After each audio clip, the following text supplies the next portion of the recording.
Good morning. I'd like to call the meeting to order. I'd like to note that Warden French is absent with notice. She's asked me to fill in. I'll do my best. So good morning again, Tuesday, June 28th already, 9 o'clock. First item is adoption of minutes from June 14th. Everyone's had a chance, so I'll entertain a motion to receive or to adopt them. Moved by Councillor Mennel, second by Councillor Jones. Any discussion? All in favor? And that carries. Thank you. I would remind everyone of disclosure of pecuniary interest, general nature thereof. Yes, I closed session item number 3. I would declare conflict. So noted. Not seen any other ones. Presenting petitions, presentations, and delegations. And we do have a delegation this morning. Stefan from Hempson, Population, Housing, Employment Forecast, and Associated Land Needs Analysis. Good morning, Stefan. Good morning, Mr. Chairman, and thank you very much for having me. And to members of the committee as well. My name is Stefan Cetrinovic. I'm here with my colleagues, Russell Matthew from Hempson and Amy Sloan from Stantec Consulting. And I was going to speak to you for about 15 minutes on the growth forecasts for Elgin County and the assessment of the county's long-term urban land needs. And then Amy is going to speak for about 5 minutes on the growth management policy recommendations that are set out in a report that we released for you earlier this month. So I just want to make sure that everyone can hear me and see the presentation on the screen. We can. Great. So we'll go to the next slide, please. Our report is one of the background reports to support your new official plan. And the focus of our report is on growth management, specifically how much population, housing, and employment can be expected over the next 25 to 30 years in Elgin, and how much urban land will be needed in order to accommodate that growth. We've been working at this for about a year. We've been working in close consultation with the lower tier municipalities in the county, and I did want to thank local municipal staff for the time they've taken to meet with us and to review the work. Next slide, please. I want to just start by setting out some of the sort of the overall themes you'll see in the results slides that follow. There's clearly been a growth surge in Elgin since about the time of the 2016 census, and there's various reasons for this. Demographically speaking, there is a double cohort, if you like, of people buying homes right now. So the peak millennial generation just turned 32. They're partnering up, having children, buying their first home. And the peak baby boom generation just turned 63, and they're very much still in the housing market. So this has contributed to a rise in house prices and pushed a lot of home buyers, especially first-time home buyers, further away from city centers. And you will certainly have witnessed this phenomenon in central Elgin. Young families seeking more affordable single detached homes, still within reasonable commuting distance of places like London and St. Thomas. And we expect this phenomenon to continue, certainly in the short term, and mostly in those parts of the county that are close to the bigger cities. And then as we move towards the eastern and western parts of the county, people tend to work closer to home. So we certainly expect those areas to continue to grow. Certainly in the established urban centers like Aylmer, but the growth pressures in those areas might not be quite as significant. We've looked at COVID and the impacts of COVID. COVID seems to have exacerbated the growth surge in a couple of ways by triggering early retirement by some people and a move outside the city centers, and by causing some people to leave cities because they can now work from home.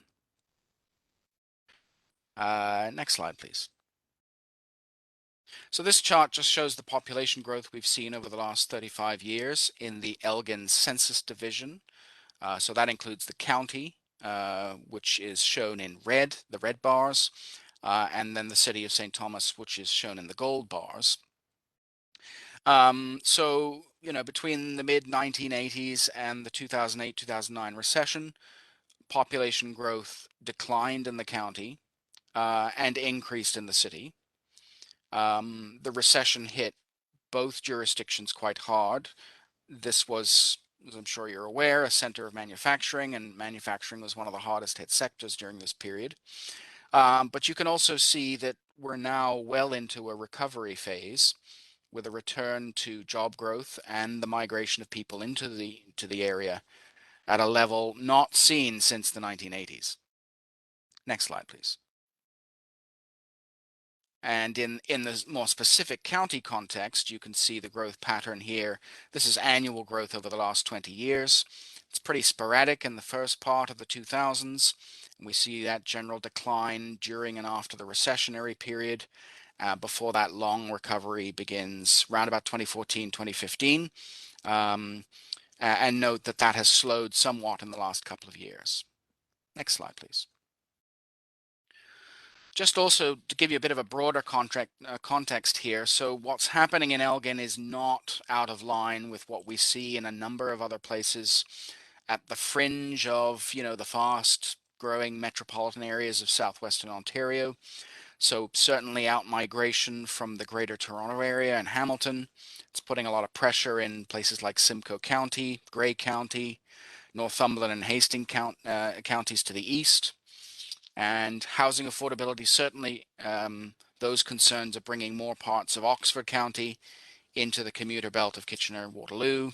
And of course, as we've already said, parts of Elgin into the London commuter belt as well. Next slide, please.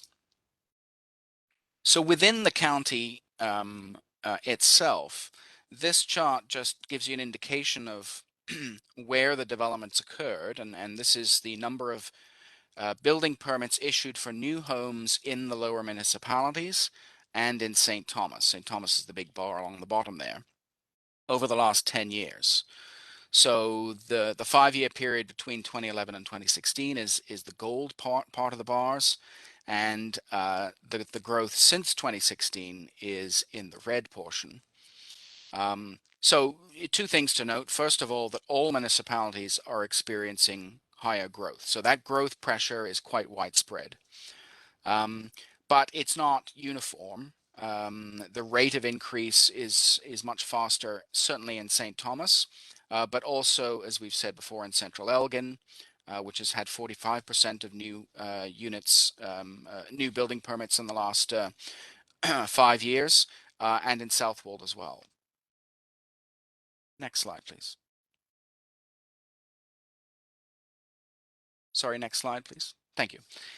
So this is the population forecast for the county, which is shown in green, and for the city of St. Thomas, which is shown in gold, for reference purposes only.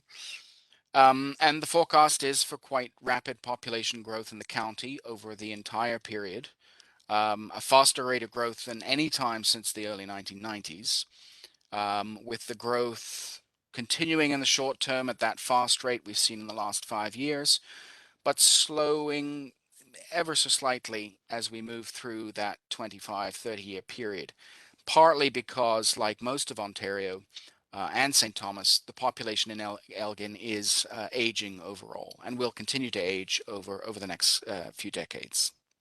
Next slide, please. Housing growth will outpace population growth.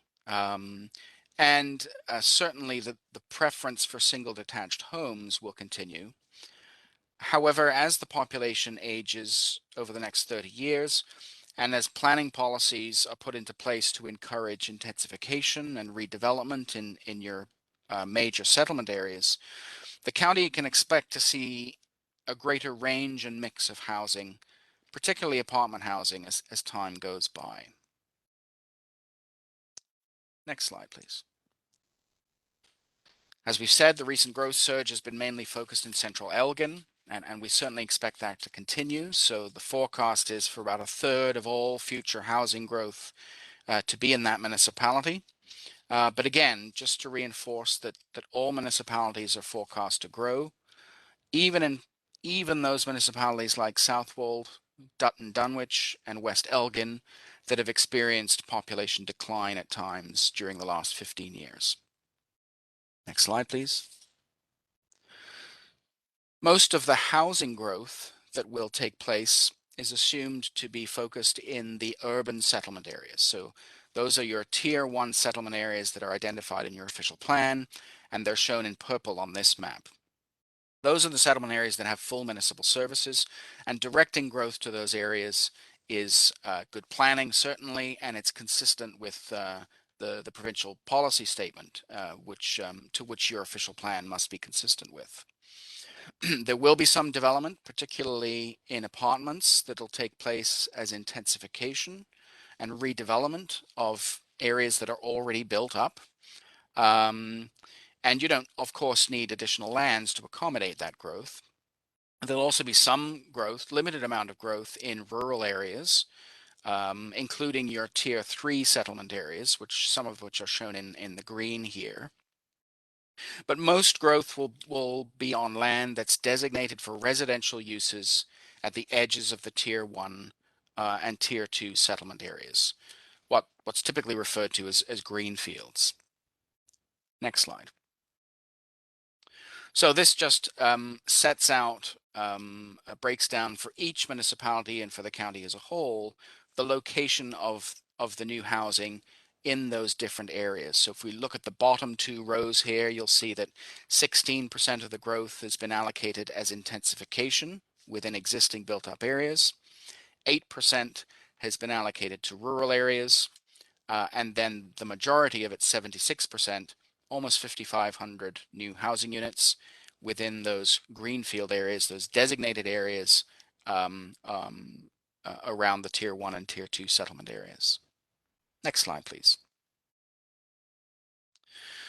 So just to summarize the land needs assessment for housing, with the exception of Aylmer, all municipalities have enough land to accommodate the population and housing growth to 2051. Aylmer runs out of residential land shortly after 2041 and will probably need about 20 additional hectares of greenfield area by 2051, which is the equivalent of around 600 homes. So that shortage will kick in within the time frame that we're looking at, but it is very much a long-term issue rather than a short-term issue. And so the policy options that are laid out in our report can probably be explored in a little more detail in the coming years without jeopardizing the growth prospects of either the town or the county. Next slide, please. Just want to touch briefly on employment lands and employment land needs. Employment growth, of course, was hit hard during the recessionary period, and the recent population growth that we've seen is not necessarily linked to job growth in the county. So part of certainly your official plan exercise will want to ensure that, with population growth comes jobs. We don't necessarily want to encourage a bedroom community for London. We want people to be able to work and live locally in Elgin. And there's also, some one-off industrial developments that we have to get right too. Certainly the Amazon fulfillment center that's up and running is a game changer for the area around Talbotville. So there's some planning required for those sorts of activities. Next slide, please. But certainly in that context, we believe job growth in the county will be robust and sustained over the next 25 years, building on the recent recovery we've seen in the last 5 years. There will, of course, be ups and downs moving forward as recessions will continue. In fact, there's every indication there's one coming soon. But overall, employment growth will be higher than in past years. Next slide, please. The biggest share of job growth, about 45%, will be on well-located employment lands, and that's the growth. That's the employment that's shown in the gold here. The big portion of gold bar in 2021 to 2026, that's the jobs associated with Amazon. But there will certainly be jobs that follow the people and settle or are created in areas where people settle. So those are your major towns and settlement areas. And rural employment, things like agricultural related activities, season agricultural labor in Bayham and Malahide, tourism increasingly. Those will also continue and will be an important part of the employment base. The next slide, please. This just shows you the distribution of the employment growth to 2051. Again, some growth will follow the population, especially the retail and services that cater to new residents, and particularly in places like Aylmer. Next slide, please. But for the jobs located on the employment lands, not all employment areas in the county have equal prospects for development. So the best located lands are the ones close to service settlement areas, have good access to the highway, access to labor, offer opportunities to assemble large parcels of land. So West Elgin, Southwold, Aylmer, and Bayham play important roles in accommodating this type of employment, especially Southwold. Next slide.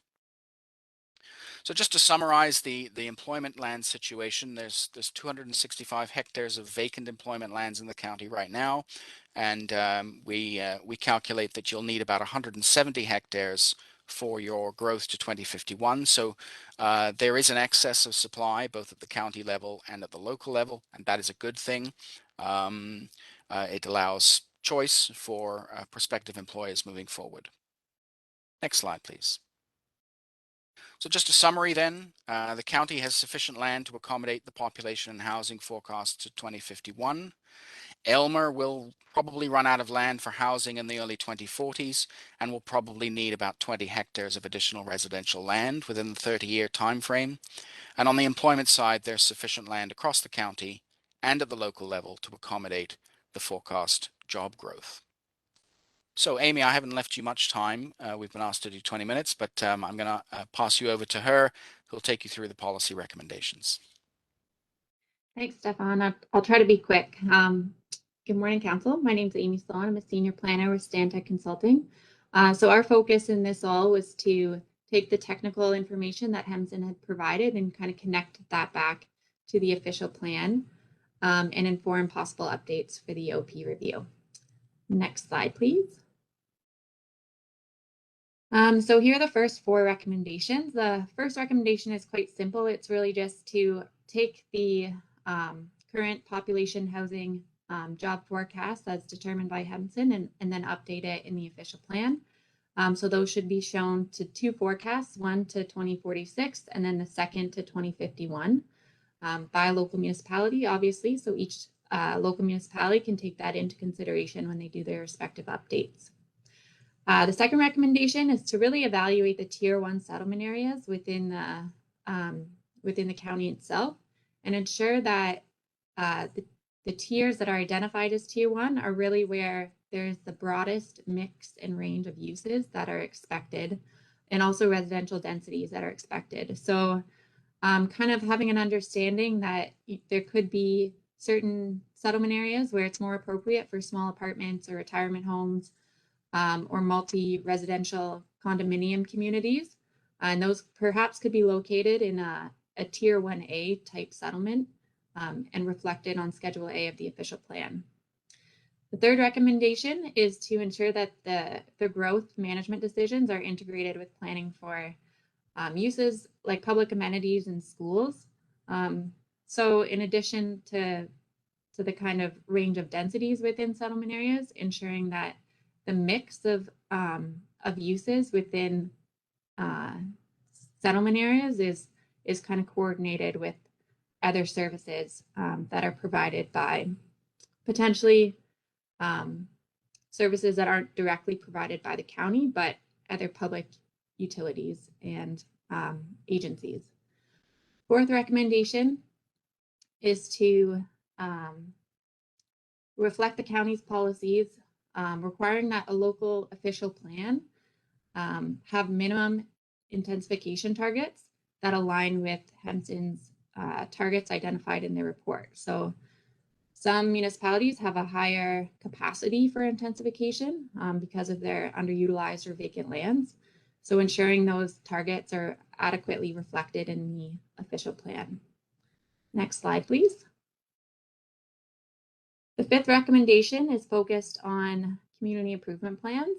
So really looking at the extent of community improvement plans and how they can be used in the county's context and the local official plan context. And trying to target funding towards priority areas where there is vacant and underutilized lands. So potentially brownfield lands. And that could be Planning Act fee waivers and things like that. So identifying target areas or key priority areas for those programs could be something that's discussed in the county official plan itself.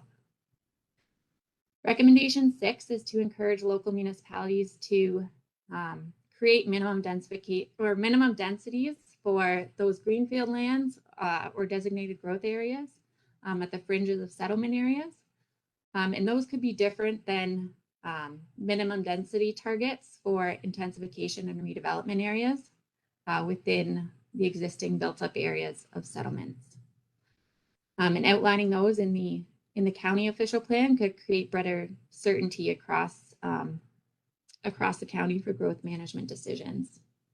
Recommendation 7 is really just to review the county official plan to ensure that there's no policies that directly restrict infill. And that would also go for the county's review of local official plans and zoning bylaws to ensure that there's no overly restrictive policies or provisions that kind of restrict higher densities or small apartment buildings to be located within appropriately located vacant lands of settlements. Recommendation 8 is really just to update the descriptions of the tier 1, 2, and 3 settlement areas. Sorry, that's not it. Sorry, the recommendation 8 is to update the official plan to ensure second unit policies are clearer and that there's a bit of consistency around how we implement second dwelling units across the county. So whether or not we're allowing them in primary or ancillary structures or both, clarifying whether or not they can be allowed in hazard lands or floodplains, and then how those policies are complemented with the existing policies around garden suites on farms, and ensuring they align with temporary farm worker housing policies as well. Next slide, please. So recommendation 9 is to ensure that the county provides kind of an additional focus on the tier 1, 2, and 3 settlement areas to make sure that tier 1s really provide the broadest range and mix of uses and also densities. Right now, I think the text in the policy speaks to hard infrastructure and not necessarily kind of the soft infrastructure that goes along with the distinguishment between tier 1, 2, or 3 settlement areas. So that could be updated just to reflect kind of the greatest range and mix and where they would be permitted within settlement areas. The next recommendation is to encourage local municipalities to determine their feasibility and then appropriateness of where their employment lands are located.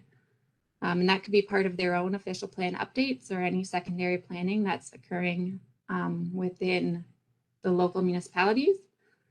And that, the county OP can kind of state that objective that they'll work with local municipalities during the time they're updating their OPs to assess whether or not employment areas are in the appropriate location, whether or not parcels are appropriately sized, whether or not they have good access to major road networks, and just to make sure that they're suitable for the existing economic trends and similar kind of land use patterns that the industry is looking for right now. Next slide.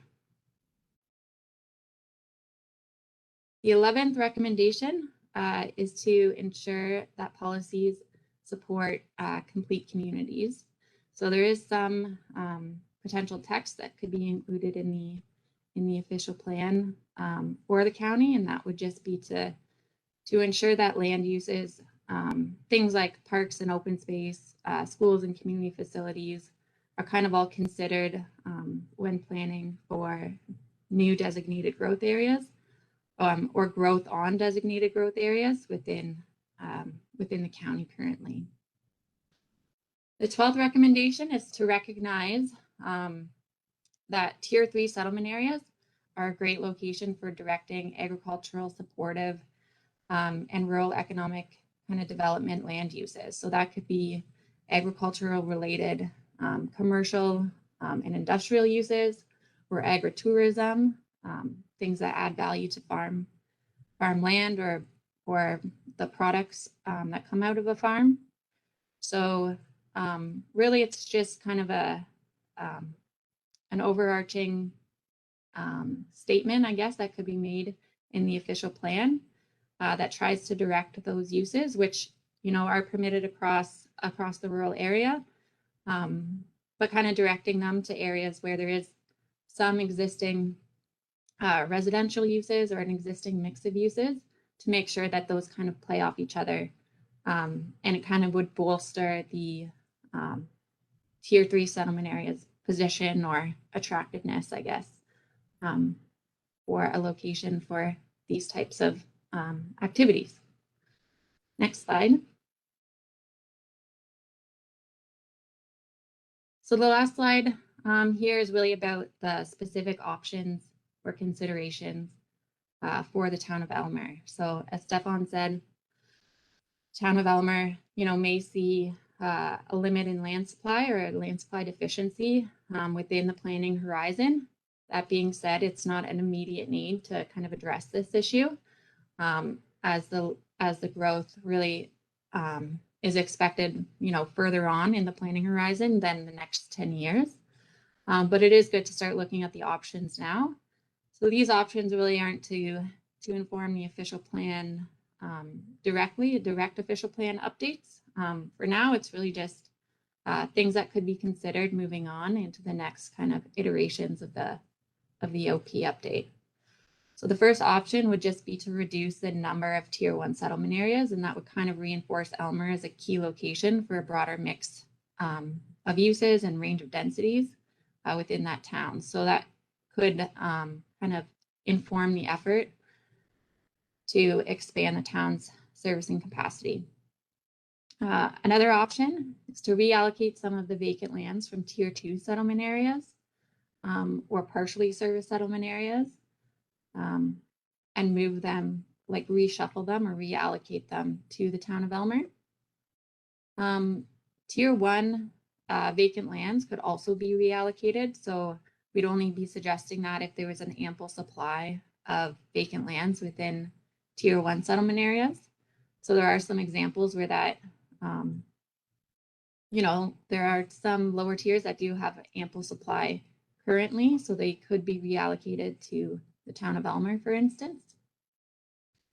There is also an option to recategorize Aylmer as a Tier 1 settlement, and that would recognize Aylmer as a key growth node and an important regional center for the county, and help to kind of reinforce that idea.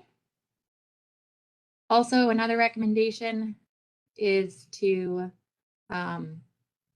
use the existing vacant land that is in Aylmer, and then also the expansion need. So that 20 hectares plus the vacant land that currently exists on some potentially the outskirts of Aylmer, and move them into one location. And that could potentially provide a more efficient use of the land and of the services that would be needed to support growth within Aylmer. So those are just some options. They shouldn't obviously be taken in isolation. And as I said, it's not an immediate need for any of these to kind of happen right away. It's just something that would be good for the county to start thinking about in the next 5 or 10 years. So with that, I believe that concludes our presentation. I'll hand it back to the chair. Thank you, Amy. Thank you, Stefan. Lots and lots of information, give us lots to read over the weekend, but I'll open the floor for counselors for comment.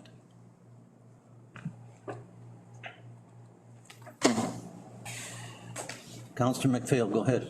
Through you, Mr. Warden, to our consultants, I find the report very, very interesting. And one of the things that I do notice lots of times in consultant report when it comes to the official plan, certainly a synopsis of those municipalities that seem to be under growth pressure and those that are not under growth pressure. And certainly I am one of those as the mayor of West Elgin.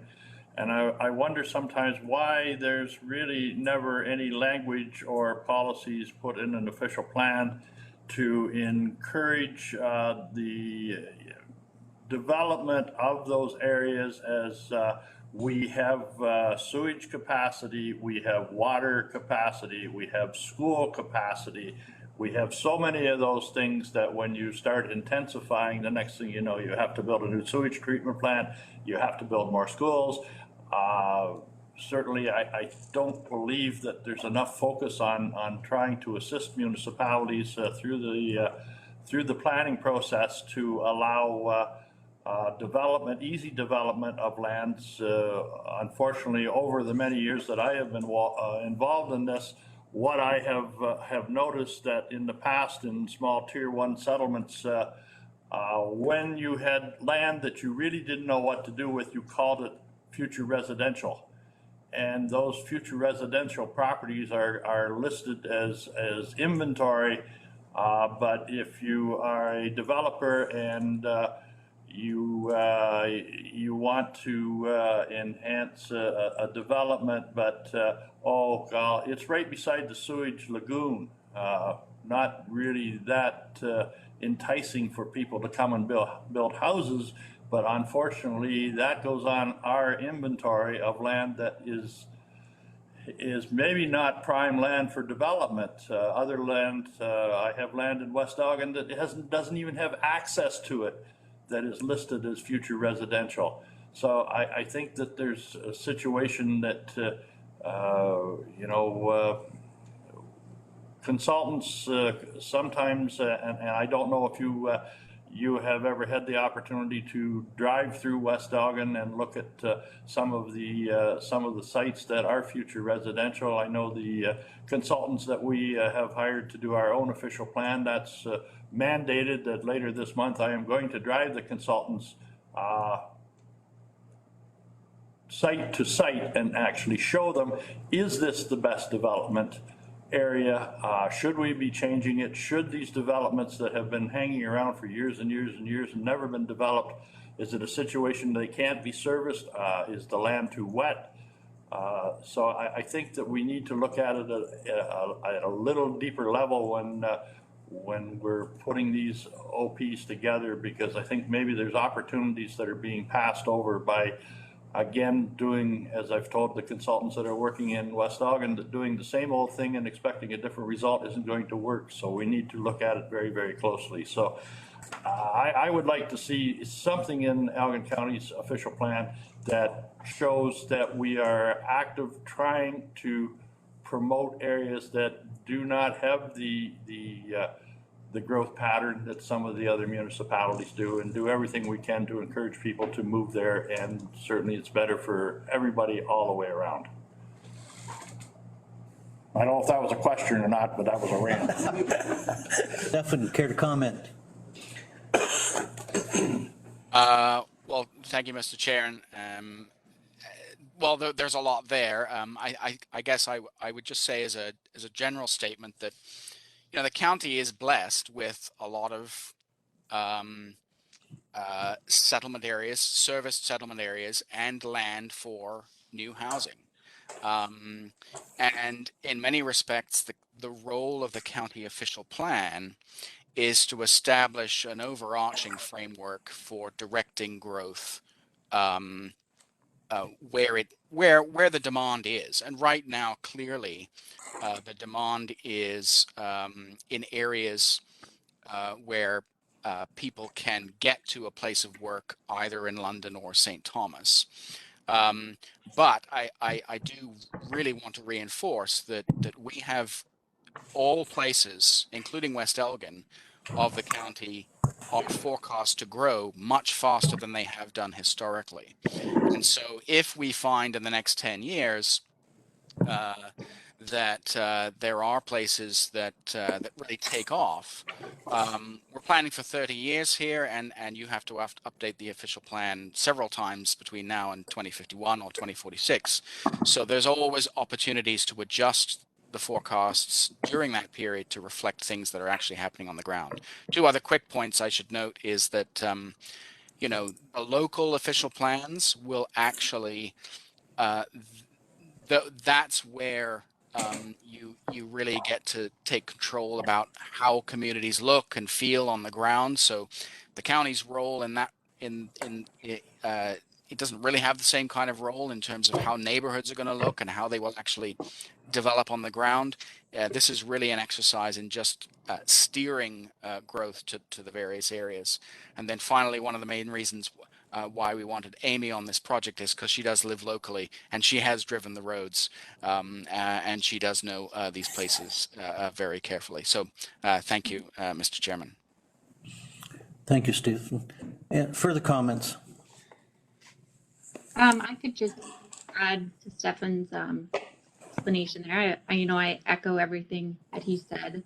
I also think there is kind of a new policy within the 2020 PPS that does allow lands to be reallocated within a settlement area as long as there's no net gain to the overall amount of designated land. So if there are lands, and that appropriate way to do that, or the appropriate time to do that, is at the local official plan update. So you're doing the exact right thing. You're taking the consultants around and asking them to assess their the types of vacant lands that are within your communities, which I do know very well. But there is that tool and that allowance for the municipality at that time to move their vacant lands around and to make sure that the most developable land is where growth is currently allocated. Obviously, that takes some communication between landowners. So that all can be kind of flushed out through the local OP update. Thank you, Amy. Further comments? Go ahead, Councillor Jiguer. Thank you, Mr. Deputy Warden.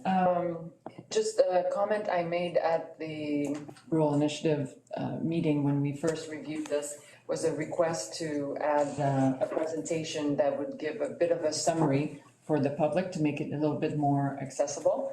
And like we've done for all the other discussion papers with some prompting questions for the public and other stakeholders to use while reviewing this comprehensive plan. So if hopefully that's possible. Thank you. No one else? All right, I think the discussion's over. Thank you very much for the presentation. Appreciate it. Of a motion? Certainly be it resolved that the presentation entitled Population, Housing and Employment Forecasts and Associated Land Needs Analysis from Hemson Consulting Limited and Stantec be received and filed. Mover and seconder, please. Purcell, Ketchabah. I will call the vote. All in favor? That carries. Thank you very much. Before we get into Committee of the Whole, I have the pleasure this morning, I'd like to introduce Elgin County's newest employee, Paul Clark. Paul, welcome on behalf of the Warden French and myself and rest of council. Welcome. Please take a minute and introduce yourself. Tell us a bit about yourself. Thank you, Council. It's a pleasure to finally meet you all. And first, let me just say what an honor and privilege it is to be here. I've had the past month or so since moving down here from Eastern Ontario to travel around Elgin County and familiarize myself with all of the local tier municipalities, and I've had a wonderful enjoyment doing so. I am a graduate of Mohawk College's Planning and Regional and Urban Planning Technician program, GIS, I'm currently also attending Athabasca University and pursuing a degree in political economy. For the past 3 years, I've been a resident of Eastern Ontario, working for both the Township of North Dundas and the City of Ottawa in a similar planning technician role as the Secretary Treasurer of the Land Division Committee in North Dundas, or the Committee of Adjustment, as well as the Secretary Treasurer of the Subdivision and Site Plan Control Committee, and a Development Information Officer with the City of Ottawa, where I was the first point of contact for all manner of Planning Act applications, including subdivisions, land division, minor variances, zoning amendments, and official plan amendments. Thank you. Well, thank you, Paul. Welcome, you're a great addition, obviously, but best of luck to you. Thank you very much. Thanks, Paul. All right. It's a son you've never had. Yes. Now I need a motion to move into committee of the whole, please. Councillor Martin, Smiling. seconder. Councillor Mennel, thank you. All in favor? Carries, thank you. First up is Terrace Lodge redevelopment. Reports index. So the first report listed on the index is Score EDC Shortline Rail from Warden French. And with council's support, I recommend the agenda be reordered and that this report be considered following the closed session agenda. Do we need mover and second for that, just consensus? No, we'll just reorder. Okay, very good, so take it, we'll go right to the Terrace Lodge redevelopment. Correct. Okay. Councillor Purcell, and you're up. Go ahead. Thank you, Deputy Warden. Everybody received this report. It's pretty self-explanatory. Our group as a committee, we subscribe to the philosophy of lead, follower, get out of the way. And fortunately, we have this pretty much on automatic pilot at the present time, so we're able to get out of the way. Any of the committee members know that if something comes up that we're not made aware of here, they can certainly bring it up and we'll get together quickly to deal with anything. But we think it's important. We have an obligation to report to you once a year, but we're doing it twice a year just so everybody can stay on top of it, understand what's going on. So if anybody has any questions, I'd be happy to let Brian and Julie answer them. And if you have any questions, I also could try to answer those questions for you. Thank you, Bob. The pictures are interesting. It's been probably a couple of months since my wife and I went down, got an ice cream cone and drove in the parking lot.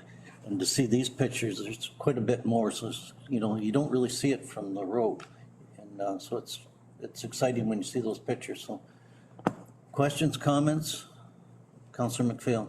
Just wondering, as I did read in the report, we're going to be homeless here for a little while. I wonder somehow or sometime over the next number of months that we are in that homeless state, can we possibly convene a county council tour of the facilities and just see exactly what's going on with our own eyes? Certainly, we'll get that arranged.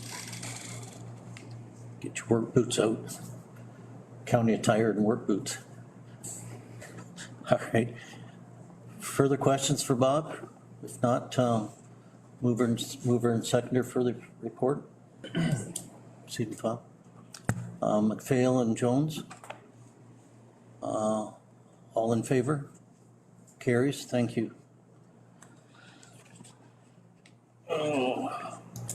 Terrace Lodge redevelopment fundraising committee appointment. Councillor Jagger, go ahead. Thank you. Yes, the report is self-explanatory. We're pleased to have received an application from a member of the community at large. So Bridget Clark Carmichael is interested in joining our fundraising committee, and we would be happy to welcome her with your support from council. And I'll use the opportunity to remind a couple of municipalities from whom we're still waiting an appointee. It would be great to have everyone represented on the committee. So in the meantime, while I'm waiting, there's still lots to do between now and the end of this term. But like I said, in the meantime, we'd be happy to welcome Bridget. Thank you, Councillor Jagger. Comments, questions? We all happy with that? Do we need mover and seconder? Yes, so to receive and file and to appoint Bridget Clark Carmichael to sit on the Terrace Lodge Redevelopment Committee for the remainder of 2022. Mover, Councillor Jagger, Councillor Martin, seconds. Ready for the question? All in favor? Carries, thank you. HR policy, 1050 mileage. Welcome, Amy. Floor is yours. Thank you. Good morning, Council, and through you, Mr. Warden. So the first policy that I have before Council for your review is in regard to the mileage rate reimbursement. Council and staff have not amended the mileage rate in many years, and the county's mileage rate is continuing to be paid at 49.5 cents per kilometer traveled. And I'm advised that it hasn't been amended for much longer than the 2012 that I went back to in the report. So it has been quite some time. The overall average across the 28 surrounding municipalities that we gathered toward the end of 2021 was 54 cents a kilometer. And with many of them following the CRA guidelines, we know that that average will have gone up in 2022.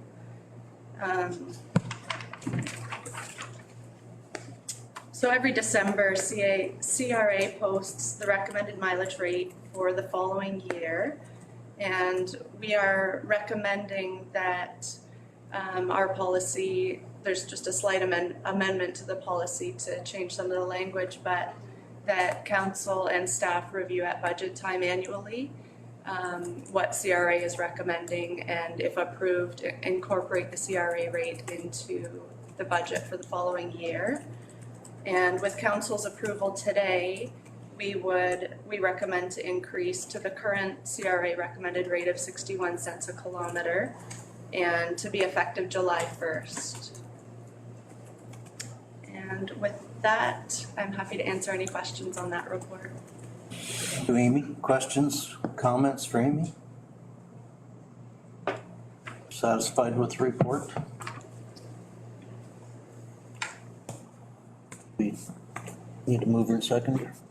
We do, yes. So the resolution or the recommended motion is be it resolved that County Council approve the amended HR policy 10.50 mileage, and that County Council approve the 2022 CRA recommended mileage rate of 61 cents per kilometer effective July 1st, 2022.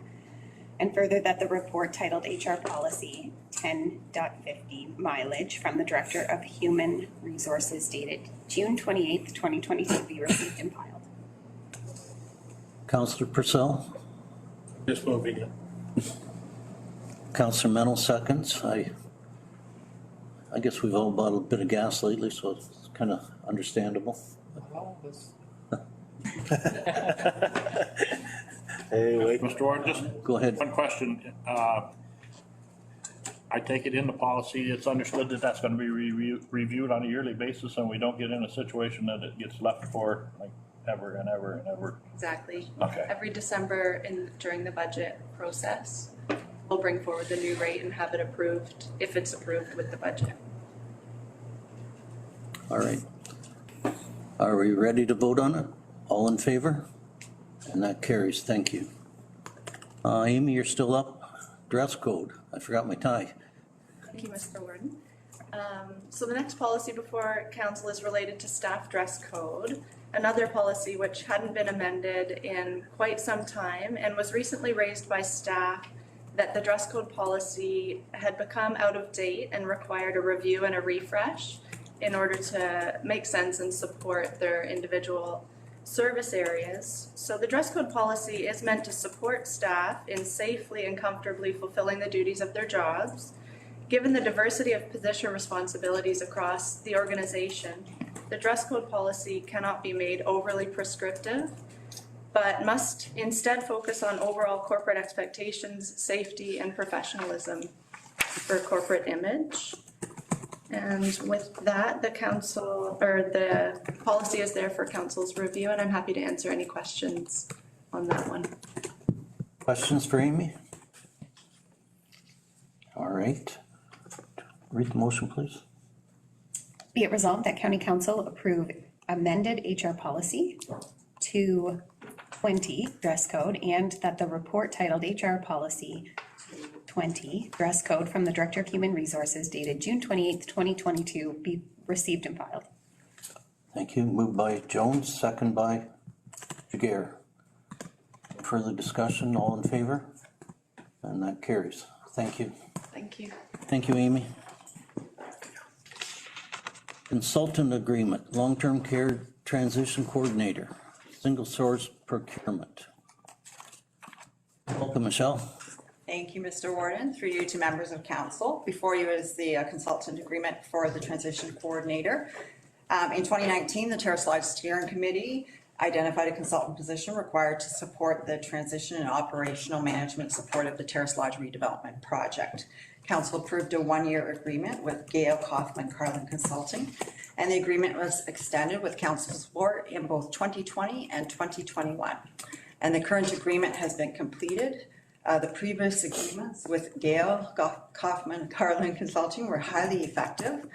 The Terrace Lodge redevelopment project is at a very critical stage, preparing for occupancy. Residents anticipated to move into the addition in late fall of 2022. Successful occupancy plan implementation will require significant dedicated staff and consultant time to ensure the mandatory ministry requirements are met.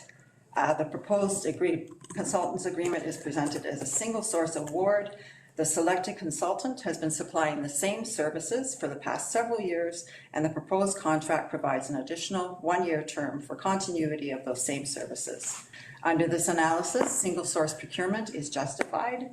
If approved by council, Gail Kaufman Carlin Consulting has agreed to the same terms and conditions as provided for in the previous agreement for the same service, subject to modest increase to hourly wage by $15 per hour and mileage reimbursement by 10 cents per kilometer. It's noted that compensation rates have been fixed since 2019. A draft copy of the proposed agreement is attached to this report. I assume the CAO is going to read the recommendations, or is that okay? And I'm happy to answer any questions. Questions for Michelle?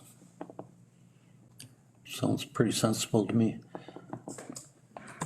It resolved that the report titled Consultant Agreement Long-Term Care Transition Coordinator, Single Procurement, dated June 16th, 2022 from the Director of Homes and Senior Services be received and filed. And that County Council approved the single source procurement of Gail Kaufman Carlin Consulting as long-term care transition coordinator for the Terrace Lodge redevelopment project pursuant to the consultant agreement. And that County Council approve and authorize the Warden and Chief Administrative Officer to execute a consultant's agreement for the appointment of Gail Kaufman Carlin Consulting as the long-term care transition coordinator for the Terrace Lodge redevelopment project. Such agreement to be in the substantial form and content as attached to the report to council. Thank you. Mover and seconder, please. Councillor Purcell, Councillor Mennel. Discussion. I will call the vote. All in favor. That carries. Michelle. And we have one more. I do. Continue on. Okay, thank you, Mr. Warden. Through you to members of council. This report is the Homes Quality Improvement Plan, otherwise known as QUIP, for 2022-2023, the submission to Health Quality Ontario. Back in 2015, the Southwest LHIN required all long-term care homes to submit an annual quality improvement plan, and this was part of our LSAL agreement, Schedule D. The recently proclaimed Fixing Long-Term Care Act 2021 legislation outlines a number of requirements related to quality improvement, including development of a QUIP and annual reports outlining progress on those quality improvement initiatives. And those have to be shared with Resident and Family Council and posted on the Homes website. The QUIP aligns with the quality and resident safety indicators outlined in the LSAW. This year's process involved our Registered Nurses Association of Ontario best practice coordinators providing support through the BPSO project work that we've been doing for the past 3 years. Prior to the current pandemic, the homes developed and submitted annually to Health Quality Ontario. This was paused by the ministry for both 2020 and 2021 to allow us to focus on pandemic measures and requirements. And the QIP for this year, the submission is voluntary to Health Quality Ontario, but our homes have elected to submit. There's some key changes for the QIP for this year. They want us to focus on health system recovery. They really wanted us to limit the number of indicators. There was no mandatory indicators. They wanted us to shorten our narrative, and there was no progress report due since we didn't submit the last 2 years. So the priority indicators recommended for long-term care, which our homes are including in the QIP, are focused around potentially avoidable emergency room visits, resident experience, and the use of antipsychotic medications. Send it to the county. The QIPs are to be submitted to Health Quality Ontario by June 30th of 2022, and we have a requirement to post our interim report on the public web, on our home's website by July 11th of 2022. Recommendations before you are at the report we received and filed, and that council approves submission of the 3 QIPs to Health Quality Ontario, and I'm happy to answer any questions you may have. And thank you, Michelle. Questions, comments, Councillor Martin? Yes, your first, the one about the percentage of potential avoidable emergency ones, that's certainly one the hospital is looking at as well, because our emergency section, certainly during pandemic, has been just overwhelmed. And the other one that surprised me though was the antipsychotic medication for someone who does not have a psychotic condition. Is that, I see just 2 of your homes chose to do that. Is that a concern we have in our homes? We've been working on this one across the province of Ontario. Long-term care homes have been asked to work on this, and there's an area that really looking at making sure we have diagnoses captured in our care plans and on admission, and so that's been a part of that. So we've seen significant improvement in all 3 of our homes over the years in this particular indicator, and that's why the 3rd home did not identify it as one to work on, because they're at the position where they're at baseline, and so they're doing good work. They're just focusing on maintaining it this year. Thank you. Further comments? Councillor McPhail. I think these, you come forward with recommendations and fairly lengthy, intense policies that go along with them. Do you research those and put them together, or is there a template? Because if you're doing all that work, you're doing a remarkable job for all of us around. I really don't know how you do it if that's the way it works. Well, it's a lot of teamwork, and back when 2015, when we needed to start it, there was a lot of education, and the ministry was very supportive. They provided each long-term care home with some residents first education with Health Quality Ontario. What I did from there is I invited somebody from Health Quality Ontario then to come out to our homes and do training for our frontline staff and our CQI teams in each of our homes, which was really beneficial because we learned the PDSA cycles and, the quadruple aims and all of those pieces on quality improvement. And then we utilized the template from Health Quality Ontario to really drill down and focus and develop our plans. So that was really beneficial. But you're correct, it's a lot of work, but measurements across the homes and the CQI teams meet monthly to try and really focus on these indicators. I really have to commend you on doing it. I find it hard to read, so I can't even imagine to have to put it all together. So thank you very much, Michelle, for the work you and your team do, and for the residents of Elgin. A worthy compliment. Thank you. Read the motion, please. Be it resolved that the report titled Homes Long-Term Care Homes Quality Improvement Plan 2022 to 2023 Submission to Health Quality Ontario dated June 15, 2022 from the Director of Homes and Senior Services be received and filed, and that Council approve submission of the 3 quality improvement plans to Health Quality Ontario. Mover and seconder, please. Moved by Ketchabah, I don't know whether I should let McPhail second this or not, but you said you didn't understand it, but Well, no, it's fairly intensive reading to try to. second by Councilor McPhail. All in favor, please. That carries. Thank you, Michelle. Keep up the good work.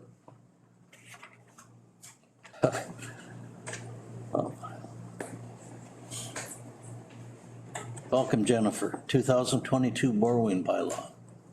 Floor is yours. Good morning. Through you, Mr. Warden, to members of council. Mr. Deputy Warden. Through you, Mr. Deputy Warden, to members of council.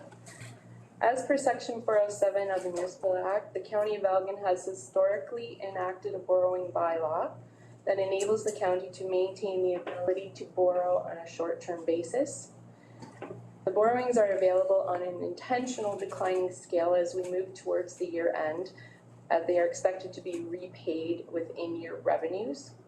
After an internal review, the county has not had to lean on this credit facility in recent years, but evidence suggests that from an emergency management perspective, there have been occasions where this option provided us the ability to confidently and quickly react to emergency situations, such as extending levy payment timelines during the COVID pandemic. Keeping our paperwork current annually with our credit facility ensures that we're in good standings and able to deliver services to our community under any circumstances. The recommendation is before council for consideration, and I'd be happy to answer any questions. Questions, comments for Jennifer?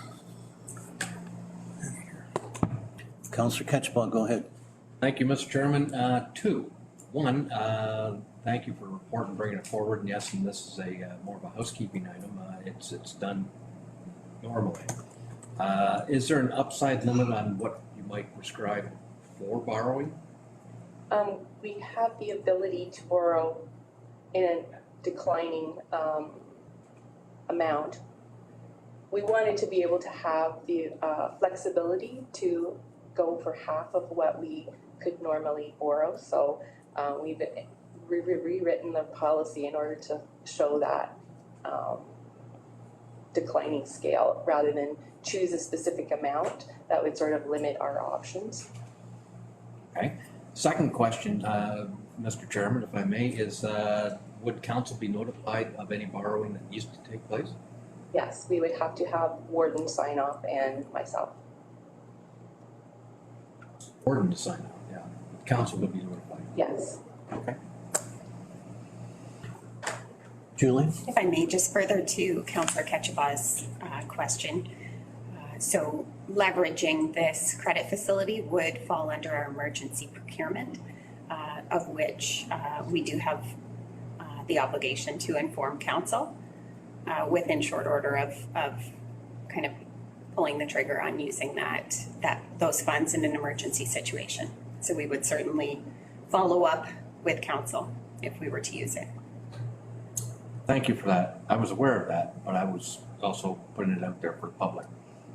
Thank you. And I guess we all kind of hope we'd never need it. But further comments, questions? Please read the recommendation. Be it resolved that the report titled 2022 Borrowing Bylaw dated June 22nd, 2022 from the Director of Financial Services be received and filed, and that the amended borrowing bylaw for 2022 be read for approval. Mover and seconder, please. Councillor Jones, Councillor Purcell. Councillor Ketchbaugh. All right. What is it? I think Jones and Ketchbaugh. Sorry about that. You ready for the question? All in favor? That carries. Thank you. Thank you, Jennifer.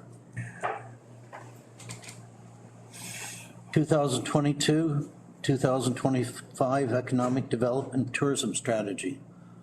Good morning, Carolyn. Welcome. Floor is yours. Thank you, Deputy Warden Marks. So economic development and tourism staff have been working together to reevaluate how we spend our time and resources so that we can better support our local entrepreneurs and foster an opportunity or an environment of opportunity for the county, its residents, and businesses. So we're excited to present our 2022-2025 Economic Development and Tourism Strategy. This strategy will direct the efforts of the department over the next 4 years. We will reevaluate how we do economic development in Elgin County by re-engaging our local business community to learn about their needs, let them know about the services we offer, and connect them to other relevant resources. We will champion the creation of a network of entrepreneurs that can work together to grow their businesses and attract new investment to Elgin County. Based on what we learn, we will reimagine our services, and working in collaboration with our local municipal partners, we will rebuild how we do economic development in Elgin County. Our next steps include presenting this strategy to our local municipal partners and other relevant stakeholders. And to support this strategy, staff will develop a detailed action plan including performance indicators, timelines, and required resources. The performance indicators will ensure that the priorities and actions outlined in the strategy meet the needs of our community. As staff engage with the community, we will review what we hear and improve the strategy to ensure that we provide the best support that we can to our local municipal partners and business community. So the recommendation is before you, and I would be happy to answer any questions. Thank you, Carolyn. Questions for Carolyn? Comments? Councillor Jones? Just going through the slide deck that you put with the package, very impressive what you're looking at for the next 4 years. Good job. Happy to support. Thank you, Councillor Jones. Yes, there's lots of heads nodding in approval, so seconder, please. Councillor Martin. Be it resolved that the report titled 2022 to 2025 Economic Development and Tourism Strategy dated June 20th, 2022 from the Interim Manager of Economic Development and Tourism be received and filed, and that Council endorse the 2022 to 2025 Economic Development and Tourism Strategy as presented. Ready for the question? All in favor? Carries. Thank you. Thank you, Carolyn. Elgin County Affordable Housing Summary.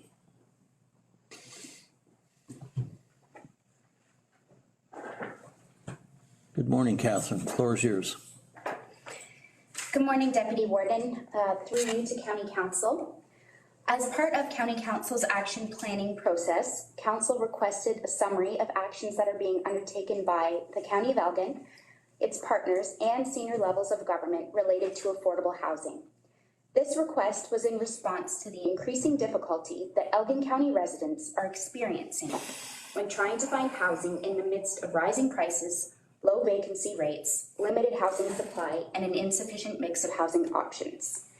These issues have been further exacerbated by the recent COVID-19 pandemic, which has caused notable shifts in housing affordability as a result of urban outmigration to rural Ontario. The report that's contained in your council package provides definitions surrounding affordable housing, information about the role of St. Thomas Elgin Social Services, federal government initiatives, provincial government initiatives, planning tools related to housing, what Elgin County is doing, and other considerations. It is a rather lengthy presentation, so for the sake of time, I'm going to present the highlights today. So if we can just skip forward to the role of St. Thomas Social Services.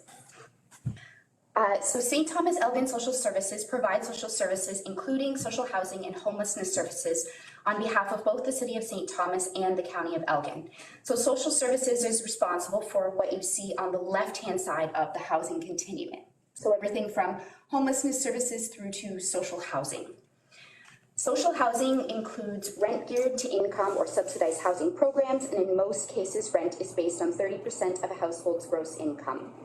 Social Services is responsible for 1,123 social housing units in Elgin and St. Thomas, and 334 of these are in Elgin County. Social Services also works in collaboration with service providers to meet homelessness prevention needs of the community through a 10-year housing and homelessness plan developed for St. Thomas and Elgin. So moving on. So to affordable housing, to the definition of affordable housing, I think one more. Affordable housing can be defined through the provincial policy statement as the least expensive housing for which the purchase price or the rent results in annual accommodation costs that do not exceed 30% of gross annual household income for low and moderate income households. So we'll move on to what the federal government is doing, and I won't go through everything because this is quite a lengthy section of the presentation.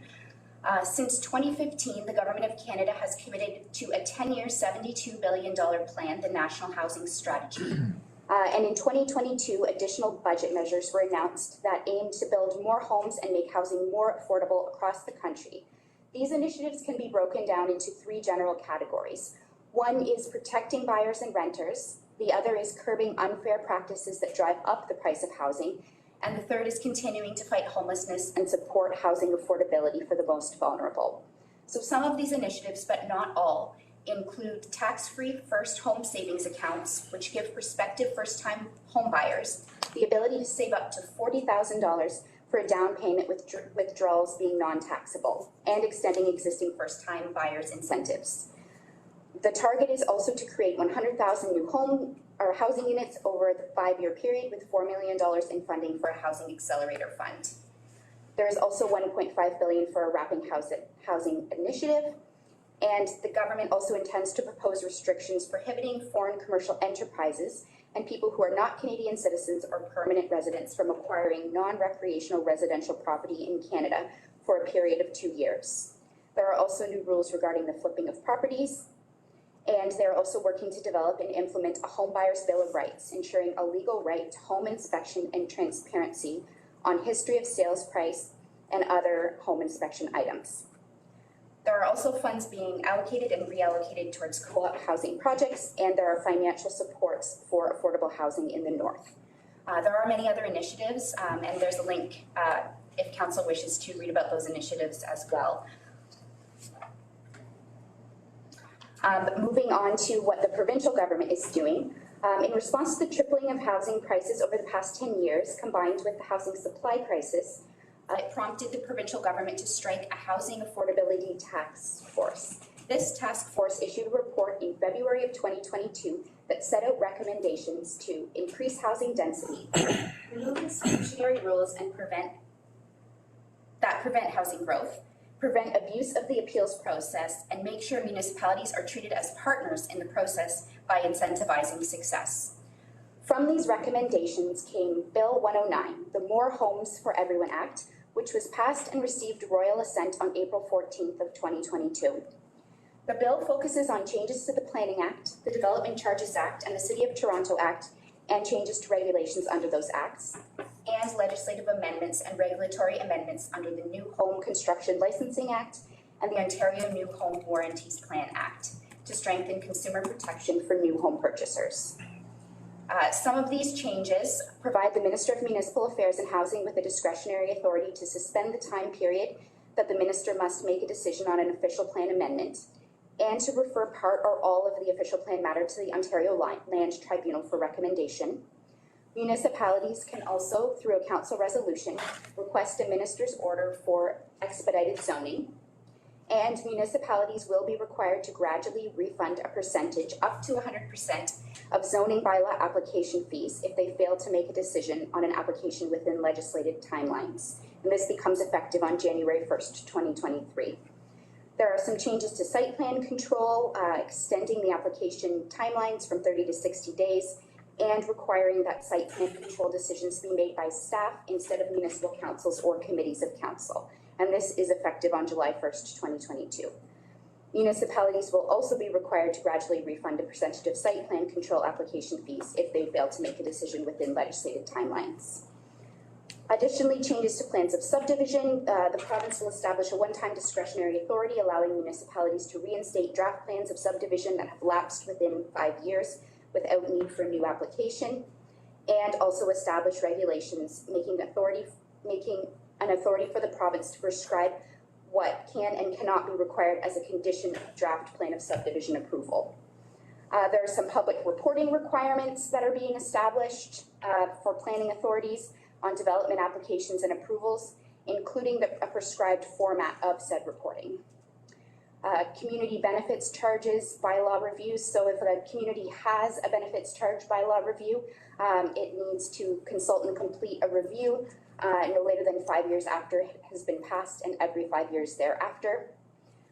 Also, development charges reporting is required. Municipalities are required to make the annual financial statement related to development charges publicly available on their municipal website. So these are just a summary of some of the changes that are required under Bill 109 to the Planning Act and the Development Charges Act. It is important to note that Elgin County also received correspondence from Oxford County to the Ministry of Municipal Affairs and Housing that expressed concern that the province had adopted Bill 109 less than halfway through the consultation period that it provided through the Environmental Registry of Ontario, and requested the province review any and all comments received by municipalities and reconsider or amend the legislation as may be necessary. So moving on very quickly, there are many planning tools related to housing that can be beneficial to affordable housing.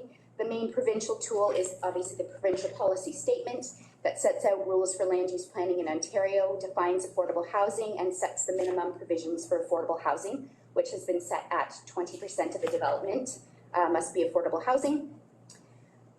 There are several tools that municipalities can use as well, including the municipal official plan, which contains various policies on housing and affordable housing to be implemented within a municipality.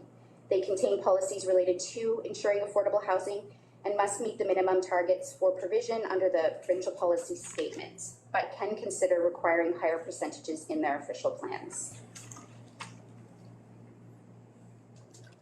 Zoning bylaws, additionally, I might be missing the page. Zoning bylaws can set minimum and maximum standards in local zoning for residential or mixed-use buildings and development. Municipalities can provide for more compact forms of development and provide more opportunities for affordable housing units. Additionally, community improvement plans can be used. Section 28 of the Planning Act gives a municipality the ability to enable policies within their official plan to prepare community improvement plans and include a provision for affordable housing as community improvement. Municipalities, including Elgin, could consider adopting a new CIP to provide grants and loans in relation to the provision of affordable housing within CIP project areas. And then we did hear a bit about this in our presentation earlier about secondary dwelling suites. These self-contained residential dwelling units and kitchen and bathroom facilities can provide practical options to meet specific needs of low and modest income households and accommodate for aging populations. Bill 108, the More Homes, More Choice Act from 2019, permits up to 2 additional residential dwelling units on a property containing a single detached, semi-detached, or row house residential dwelling, provided that municipal official plans and zoning bylaws contain provisions allowing for these additional units. And more information about these tools, it can also be found in a discussion paper that was prepared several months ago related to housing through the official plan review.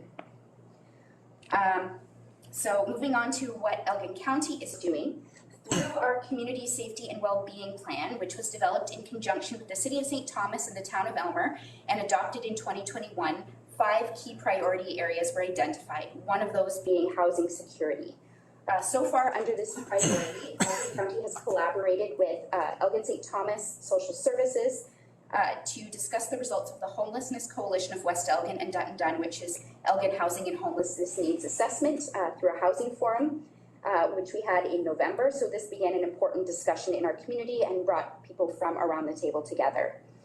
Promotional videos are also currently being developed in conjunction with St. Thomas Elgin Social Services to promote housing and homelessness services available in the community and to raise awareness to the general population about homelessness in our community and the services that are available related to social housing. The County of Elgin and the City of St. Thomas partnered with the University of Guelph on a survey designed to gather data on the impacts of the COVID-19 pandemic in rural communities as it relates to a number of topics, including housing, mental health, education, employment, and more. This data will be used by local governments and community organizations to ensure programming services meet the needs of residents. Data sets from this survey are expected to be released this summer and later into the fall. Something else that Elgin County has done historically is multi-residential properties have paid double the tax ratio of a residential, but for affordable housing projects, the local municipal partner and the county have the ability to change the tax ratio to be equal to the residential ratio, making the construction of these types of housing projects more attractive. In the past, the county has supported such projects, most recently the Brown Street project in the town of Elmer. And next slide. We are conducting, as council knows, our 5-year review of the official plan, and during this review, policies will be updated to prepare the county for added growth and ensure that the plan supports the need for a greater variety of housing types and sizes to meet the diverse range and needs of residents and workers in our community. A population projection report has since been released and was presented to council earlier today. This important data will help to shape the review process. And finally, some other considerations are access to transit. Is linked to making housing more affordable, and when reliable transit exists, people can travel to work and school more easily. They can also live further from where they work and attend school in less expensive areas without having that added cost of car ownership. So Elgin County continues to advocate to the Ministry of Transportation for transit funding. Additionally, census data has been released and will be released later in the fall related to housing, and this will also provide greater insights. And finally, the County of Elgin does not have land that could be developed into affordable housing at this time. And finally, there are just a list of many resources that have been developed by provincial organizations as well as local organizations related to some of the information that was presented today. This document is intended as a resource as requested by council and will be added to as more information becomes available. Thank you, and I would be happy to answer any questions. Well, thank you, Catherine. Lots and lots of information for sure. Councillor Jones, go ahead. Thank you, Deputy Warden. Through you to Catherine or possibly Brian or Julie. In the section with regards to what the province is doing, there's one section about surety bonds. It seems like the minister has the power to override what a municipality might require of a developer. Is that correct? What they would deem fit? Because some developers are much easier to work with than others when it comes to this, and get a little high. What exactly are they talking about here? Deputy Warden, through you to Councillor Jones, that was my understanding, that the province is able to do that. Thanks. Councillor McPhail. Yes, Mr. Warren, through you, has there been any indication given to whoever's in charge here of the so-called billions and billions of dollars that seem to be earmarked towards these projects? Has there been any allocated to Elgin and St. Thomas, and how much of that is being funneled through to Elgin?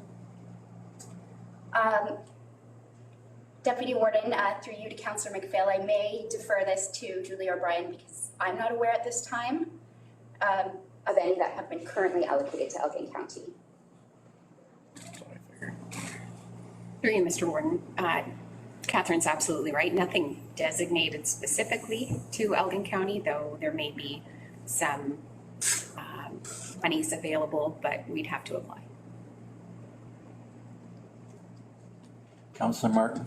And just a couple of points. One, when you looked at social housing there, and the St. Thomas had the list, we have a project like a property in Port Stanley, the Villa, which was originally social housing under the city of St. Thomas through that. But when we paid the mortgage off, we became independent. We didn't have to do that. We are still doing the social housing. So it may not fit in theirs, but there may well be other projects around that there's more social housing than is listed through St. Thomas. Just one that the province talks about how much they want to promote social housing and affordable housing and all that, but they were totally uninterested when, I shouldn't say that, Minister Clark was interested, but his staff were not, in our proposal to try and use the psychiatric hospital across the way here for social housing and affordable housing. And we had all the things lined up for that, and they say they want to dispose of the property. It's designated, they can't tear the buildings down. And they're spending $875,000 a year just keeping the buildings sitting there. And that really disturbs me. If they really care about this, That would have been a great project, as far as I'm concerned. And it would have provided social housing, homeless housing, affordable housing, seniors housing, student housing. We're having a real issue with this secondary units, and I know these, this has been talked about at various times, but so many of our secondary units, we have 73 of them in Port Stanley now.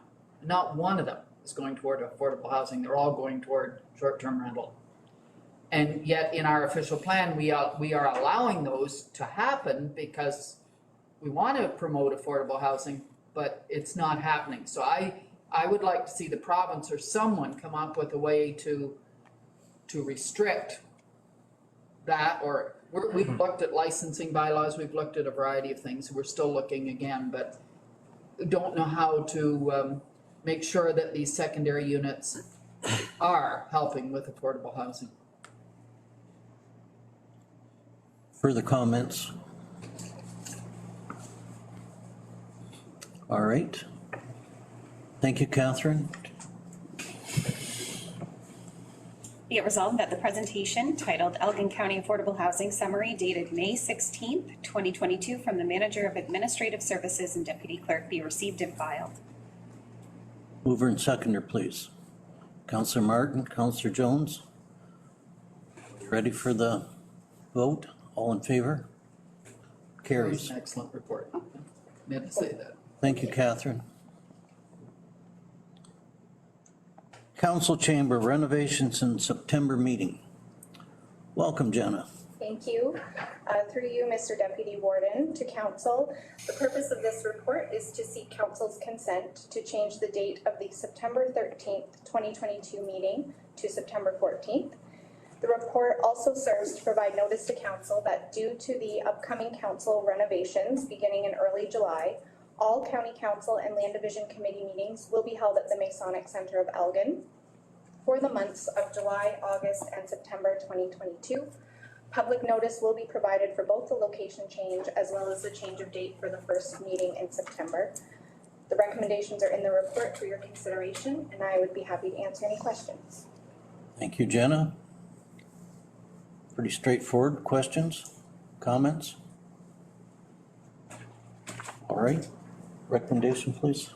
Be it resolved that the report titled Council Chamber Renovations and September Meeting Dates dated June 23rd, 2022 from the Legislative Services Coordinator be received and filed, and that Elgin County Council consent to a change in the council meeting schedule for the first meeting in September from September 13th, 2022 to September 14th, 2022 at 9 a.m. with public notice issued, and that public notice be given advising of a change in location for all council and Land Division Committee meetings for all meetings scheduled in July, August, and September 2022. All right, mover and seconder, please. Councillor Jiguer, Councillor McPhail. Further comments, questions? All in favor? Oh, Just one question. What is the current policy on residents coming to a county council meeting? Is that back to normal? You're welcome to attend and present delegations in person. Okay, cool. That's good. All right. That'll seem strange after all this time. They like to join virtually. Yeah, well, there's times it makes a lot of sense. Ready for the vote? All in favor? That carries. Thank you. We've been going for an hour and a half. Are we all right to continue on? You want a break? You're close to you. Okay, we'll continue on.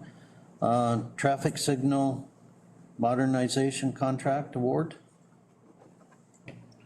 Brian, welcome. Mr. Deputy Warden, through to Council. This staff report recommends award with respect to modernization of county signal infrastructure over the next 5 years.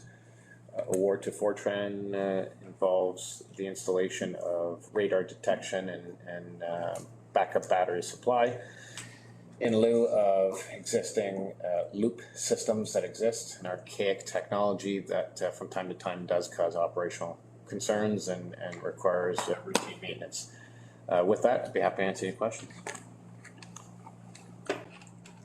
Brian, I have a question. Is there a specific reason those signal lights were chose?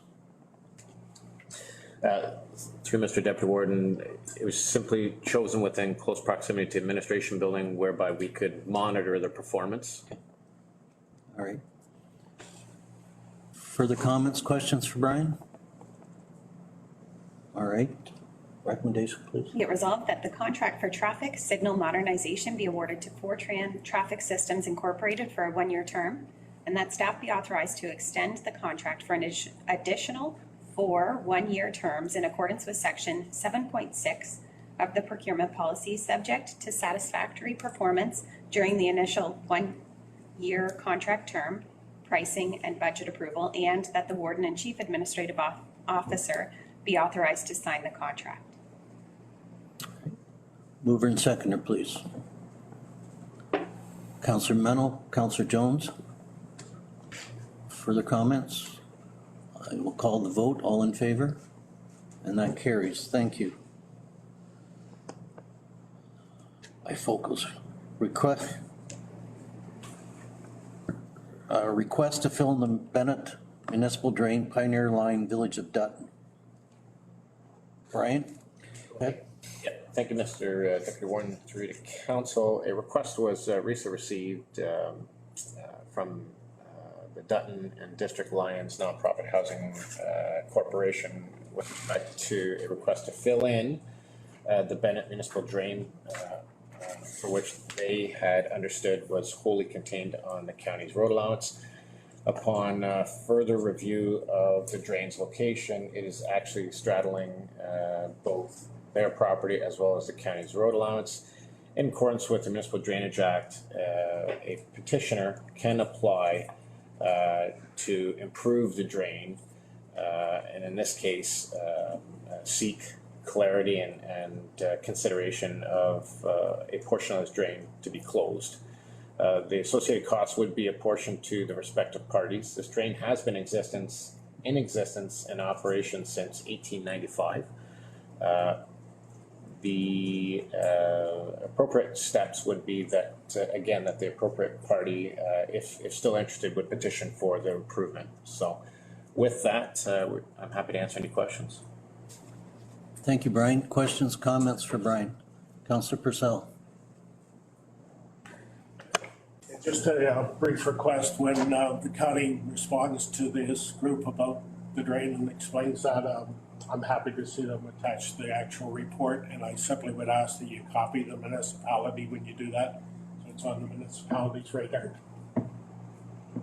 I have one other request that's semi-related about copies. I would like to receive, as the mayor, standalone PDFs of the 3 major reports today. The one from Henson, the one on affordable housing, and the one on tourism.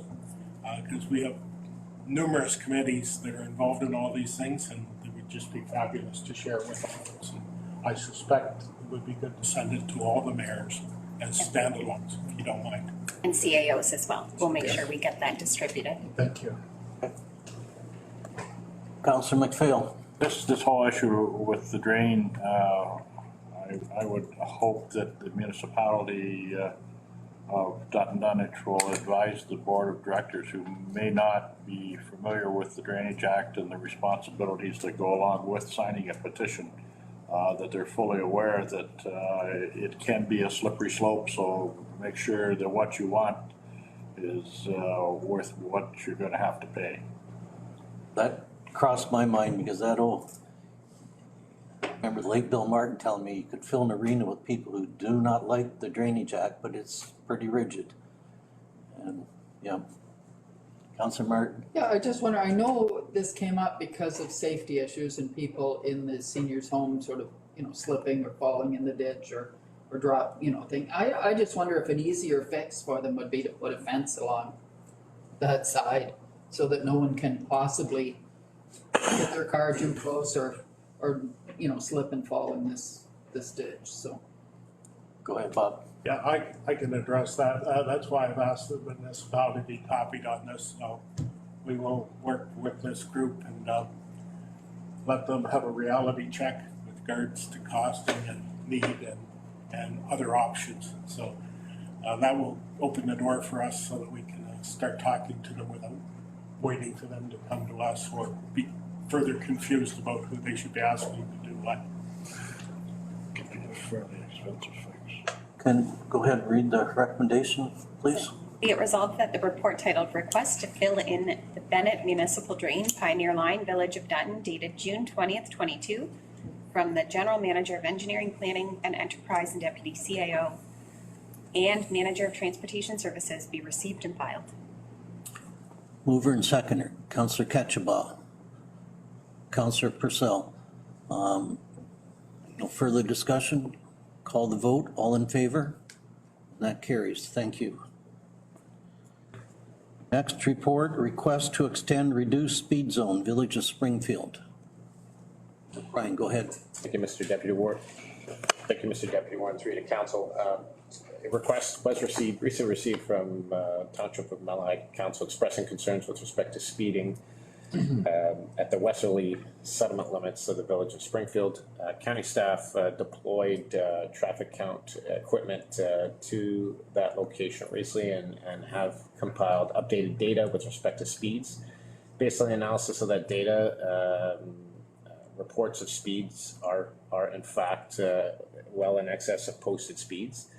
It's important to note that existing posted speed limit through the village at its westerly settlement boundary limits already exists at a posted 50 kilometers per hour. And there is an advance warning sign with respect to that reduced speed 200 meters away from that existing limit. At the present time, staff is recommending that correspondence and be sent to OPP requesting speed enforcement through this area, as opposed to arbitrarily moving the sign further west. Fundamentally, as evidence has shown, drivers will drive a speed for which they feel comfortable with. So with that, I'd be happy to answer any questions. Thank you, Brian. Councillor Mennel, go ahead. Just a comment, and certainly I've known in the past that the best way to reduce the speeds is to have the OPP presence for about a month, and that sends a message loud and clear, and after a few tickets are come out, that people will just automatically slow down and pay attention to the speed signs. I certainly agree, and then after a while you gotta do it again. You know, you could take the Village of Springfield out and you could put in New Sarum, you could put in Vienna, all across the county. Constantly hear it, and I don't know, shake your head sometimes, these people, but. Councillor Martin. Just one question in line with this, and it's in Malahide. The Luton, your town of Luton, it's still 80 kilometers all the way through, which, you know, that settlement area, and that always throws me that there's no slowdown at all, and it's a fairly densely housed area now. Are you talking about on Colton line, or are you talking on Hacienda? Like on Colton. Everything south, there's probably 50 houses south on, but there's only about. A number on Colton line too. There's only about maybe 8 or 10 on Colton. Yeah. It hadn't passed the threshold yet. Okay. Councillor Jiguer. Thank you, Mr. Deputy Warden. So just to clarify, will the request to OPP be made for regular, because I know it says as resources, and just wanted to make sure that it will be acted upon? Absolutely. Thank you.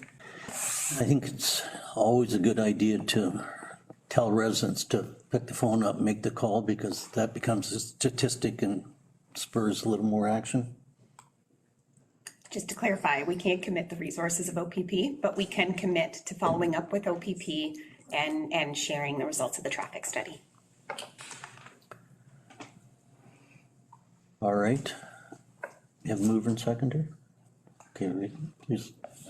Be it resolved that the report titled Request to Extend Reduced Speed Zone Village of Springfield dated June 20th, 2022 from the General Manager of Engineering, Planning and Enterprise and Deputy CAO and Manager of Transportation Services be received and filed, and that the Ontario Provincial Police be informed of the recent traffic study results and request that they deploy targeted enforcement activities as resources permit. Oh, thank you. Moved by Councillor Mennel, Councillor Jiguer. No further discussion. All in favor? And that carries, thank you.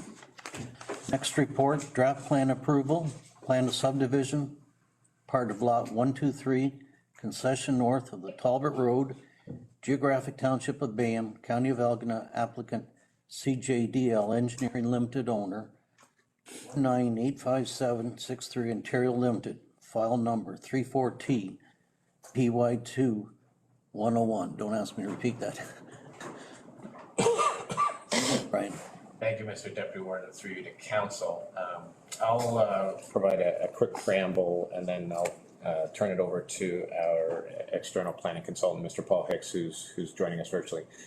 So staff, once again, is happy to bring forth before County Council's consideration an endorsement for approval with respect to draft plan of subdivision.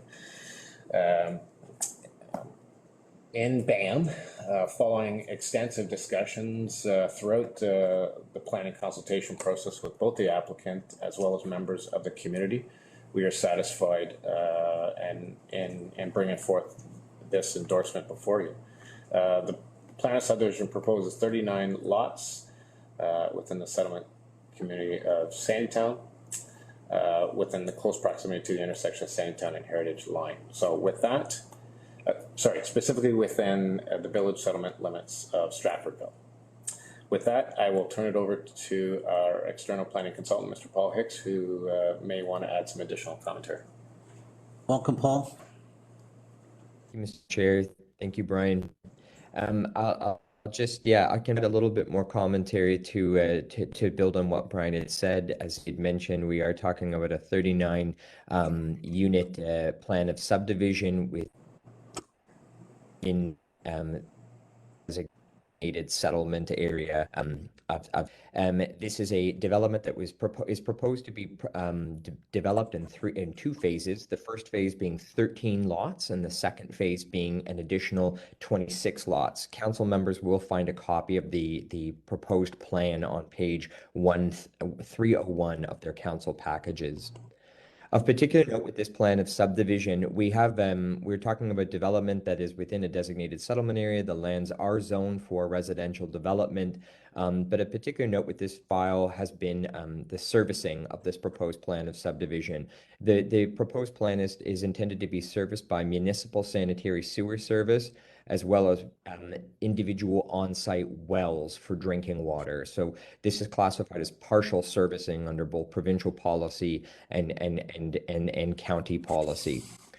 The history of this particular file actually predates the actual submission of this plan of subdivision and starts with the submission of an official plan amendment that was initiated by the municipality of BAM, known as OPA 26, which would facilitate a development of this size and scale on partial services. Before that, there were limits as to the number of lots that could be created on partial services. And again, partial services being the provision of one municipal service and the provision of a private service. In this case, we're talking about full sanitary sewer services, municipal sewer service, and private on-site wells. OPA 26 was superseded by OPA 27, which amended OPA 26 again to permit this development to move forward. We have the application for this particular development was deemed complete by the local municipality and by the county in September of 2021.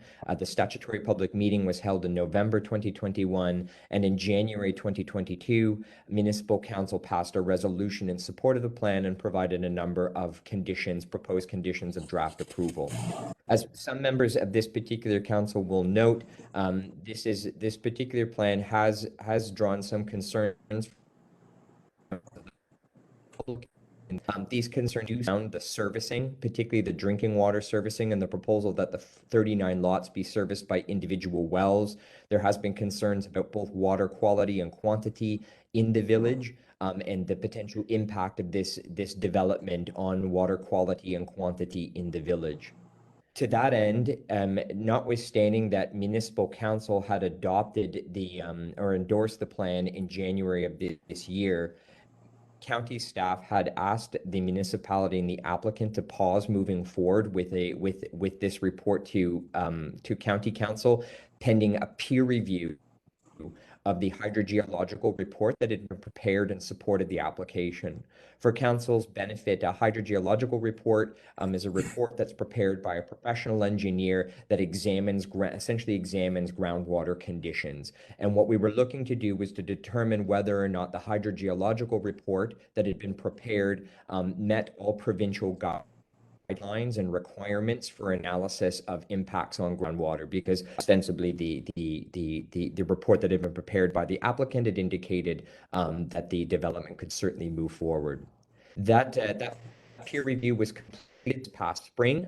It was reviewed by municipal staff, and it was reviewed by county staff as well. It had been prepared by a qualified hydrogeologist who had again peer reviewed the original reports have been prepared by a qualified hydrogeologist.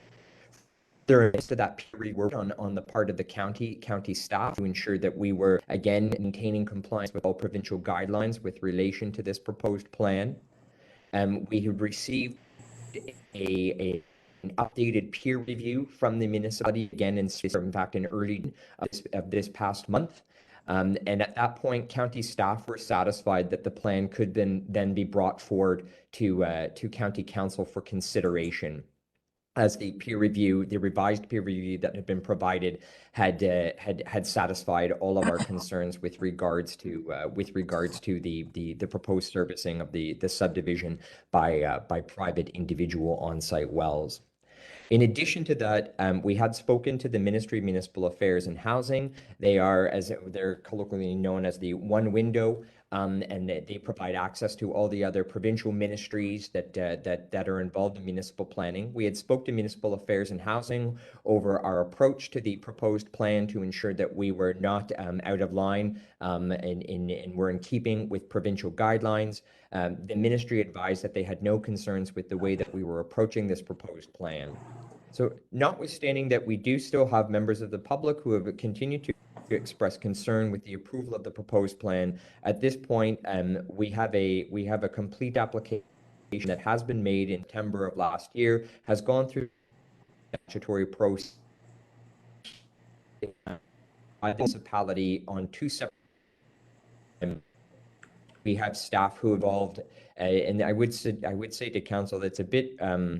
In this particular case, we did want to ensure that we were abiding provincial regulations. So county staff were involved a little bit more than we would normally be involved in peer reviews of this nature, but we wanted to ensure that we had satisfied ourselves and thus were satisfying council that we had examined this matter to the fullest extent, and that we were again in compliance with provincial guidelines and policies as it relates to development on partial services. To that end, the recommendation that is before council today is for an approval of the draft plan of subdivision. The proposed conditions that would be associated with that draft approval are provided for council in your package as well.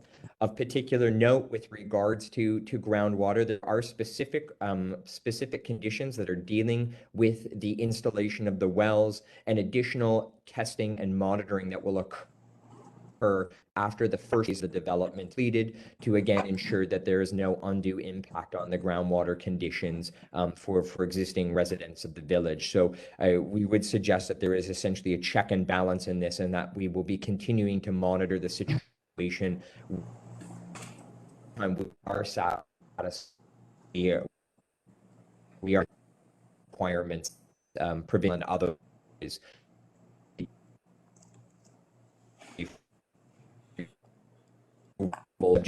that are attached in provided. We'll return it back over to you, Mr. Chair. I'm certainly happy to field any questions or comments that arise. Thank you, Paul. I'll open the floor for questions for either Paul or Brian.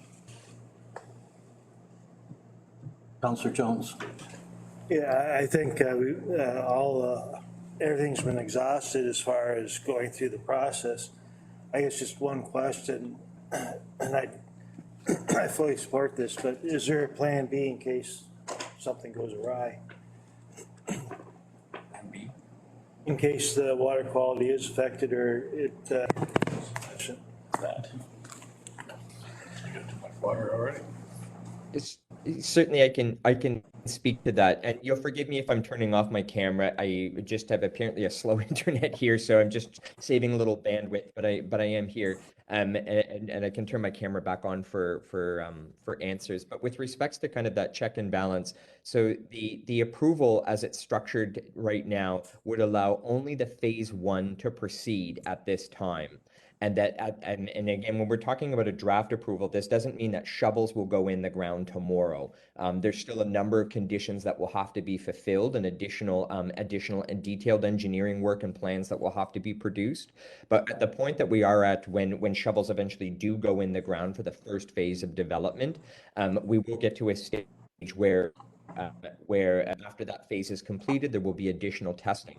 If that additional testing does come back and indicate that there is an issue, it will be incumbent on the applicant then to reduce the number of lots that are actually being proposed, again, to bring it into compliance with provincial and county and guidance. So the checklist development can't move forward until the municipality and the status that the thing demonstrates that there are potential negative impacts or real impacts. It will be incumbent on the developer then to proceed with a revised plan for the development. Councillor Ketchbaugh. Thank you, Mr. Chairman. Just as a further rebuttal, I think it's generally recognized around the room that water is everything. If you do not have sufficient water quality and water quantity, then this development shouldn't proceed. And that's always been the stand that has been predominant at BAM. And we recognize that by going through the Hydro G reports and verified through a third-party review that meets industry standards, we're satisfied that it's there. And I think sufficient checks and balances have been built into this draft approval that should problems arise, then it stops. I'm a firm believer that science should dictate what's available, not a discretion or an arbitrary number of development. Say, you put in your plan, well, we can allow 20 units. Well, what's that based on? But if the science will support it, then I'm comfortable with moving ahead. Yeah. But in terms of what's plan B, I don't know. If somebody were to lend us $30 million to run a line up, we'd love to do that too. Further comments?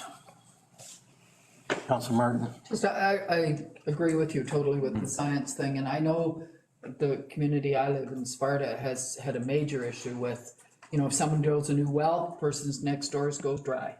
And we've had a lot of that, and that's happened in Sparta over the years, and so it is very important that it doesn't proceed without some proof that there is that adequate water and quality. Further comments? It's pretty easy to see the benefits, to the Stratfordville, all of a sudden you got more people going into the stores, merchants, and the schools, churches, everyone, service clubs, lots and lots of benefits, but read the recommendation, please. Be it resolved that the Council of the Corporation of the County of Elgin grants draft plan approval to the draft plan of subdivision proposed by CJDL Engineering Limited, file number 34T-BY2101, and that staff be directed to provide notice of this decision subject to the conditions for final approval in accordance with the Planning Act. Thank you. Moved by Ketchbaugh, second by Purcell. Ready for the vote? All in favor? That carries. Thank you. Thank you, Paul. Thank you, Brian. Thank you, Mr. Chair. Elgin County Execulink Telecom Inc., Telecommunications Equipment Consent and Road User Agreement. Brian? Thank you, Mr. Warden, through you to County Council. This report before you recommends or seeking County Council's approval and direction to authorize the Warden and Chief Administrative Officer to execute a proposed telecommunications equipment road user consent agreement between Elgin County and Execulink, that being the most recent amended form of that agreement. ExecuLink is proposing to install fiber installation infrastructure in BAM along Culloden Road and Eden Line. This report and the supporting agreement is in support of that. And with that, I'd be happy to answer any questions. Questions, comments? The report, please. Be it resolved that the report titled Elgin County ExecuLink Telecom Incorporated Telecommunications Equipment Consent and Road User Agreement dated June 17th, 2022 from the Senior Legal Counsel and General Manager of Engineering, Planning and Enterprise and Deputy CAO be received and filed, and that County Council approve and authorize the Warden and Chief Administrative Officer to execute a proposed telecommunications equipment consent and road user agreement as between Elgin County and ExecuLink Telecom Incorporated, substantially in the form and content attached to the report to Council. Thank you. Mover, seconder. Ketchabah, Jones. Further questions, comments? We'll call the vote. All in favor? And that carries. Thank you. Items for consideration? There is one letter from the Municipal Engineers Association regarding the retention of professional engineers at Ontario municipalities. All right. What's your will and pleasure with that? Receive and file, or? Receive and file. Moved by Councillor Mennel. Second by? Jesus. We have a seconder. Councillor Martin. Call vote on that. All in favor? And that carries. Thank you. Do we have correspondence from Health Unit? Yes. So item 7.1.2 is a letter from Southwestern Public Health with notification of the possible need for additional funding levy in light of financial pressures brought about by the pandemic. I believe that Councillor Jones and I could speak to that. Simply the fact we just got a new government, we don't know how fast they will be sending the funding out, and Checks in the mail. Checks in the mail, and employees do like to be paid, so it's just sort of a heads up. We may have to borrow, and it's just simply to borrow, and then we'll be repaid back as an expectation. So I think it's fairly safe to, we're all right with that, Councillor Jones? We hope to go. All right, we need a. Suggest a motion to receive and file and a motion to direct staff to be ready. Funds available should they be needed by Southwestern Public Health, as detailed within the letter. Grant and I are just the messenger here, so I'm looking for a mover and seconder. Yeah. Councillor Mennel, Councillor Jones. Ready for the vote? All in favor? And that carries. Halfway there. Thank you. Where are we?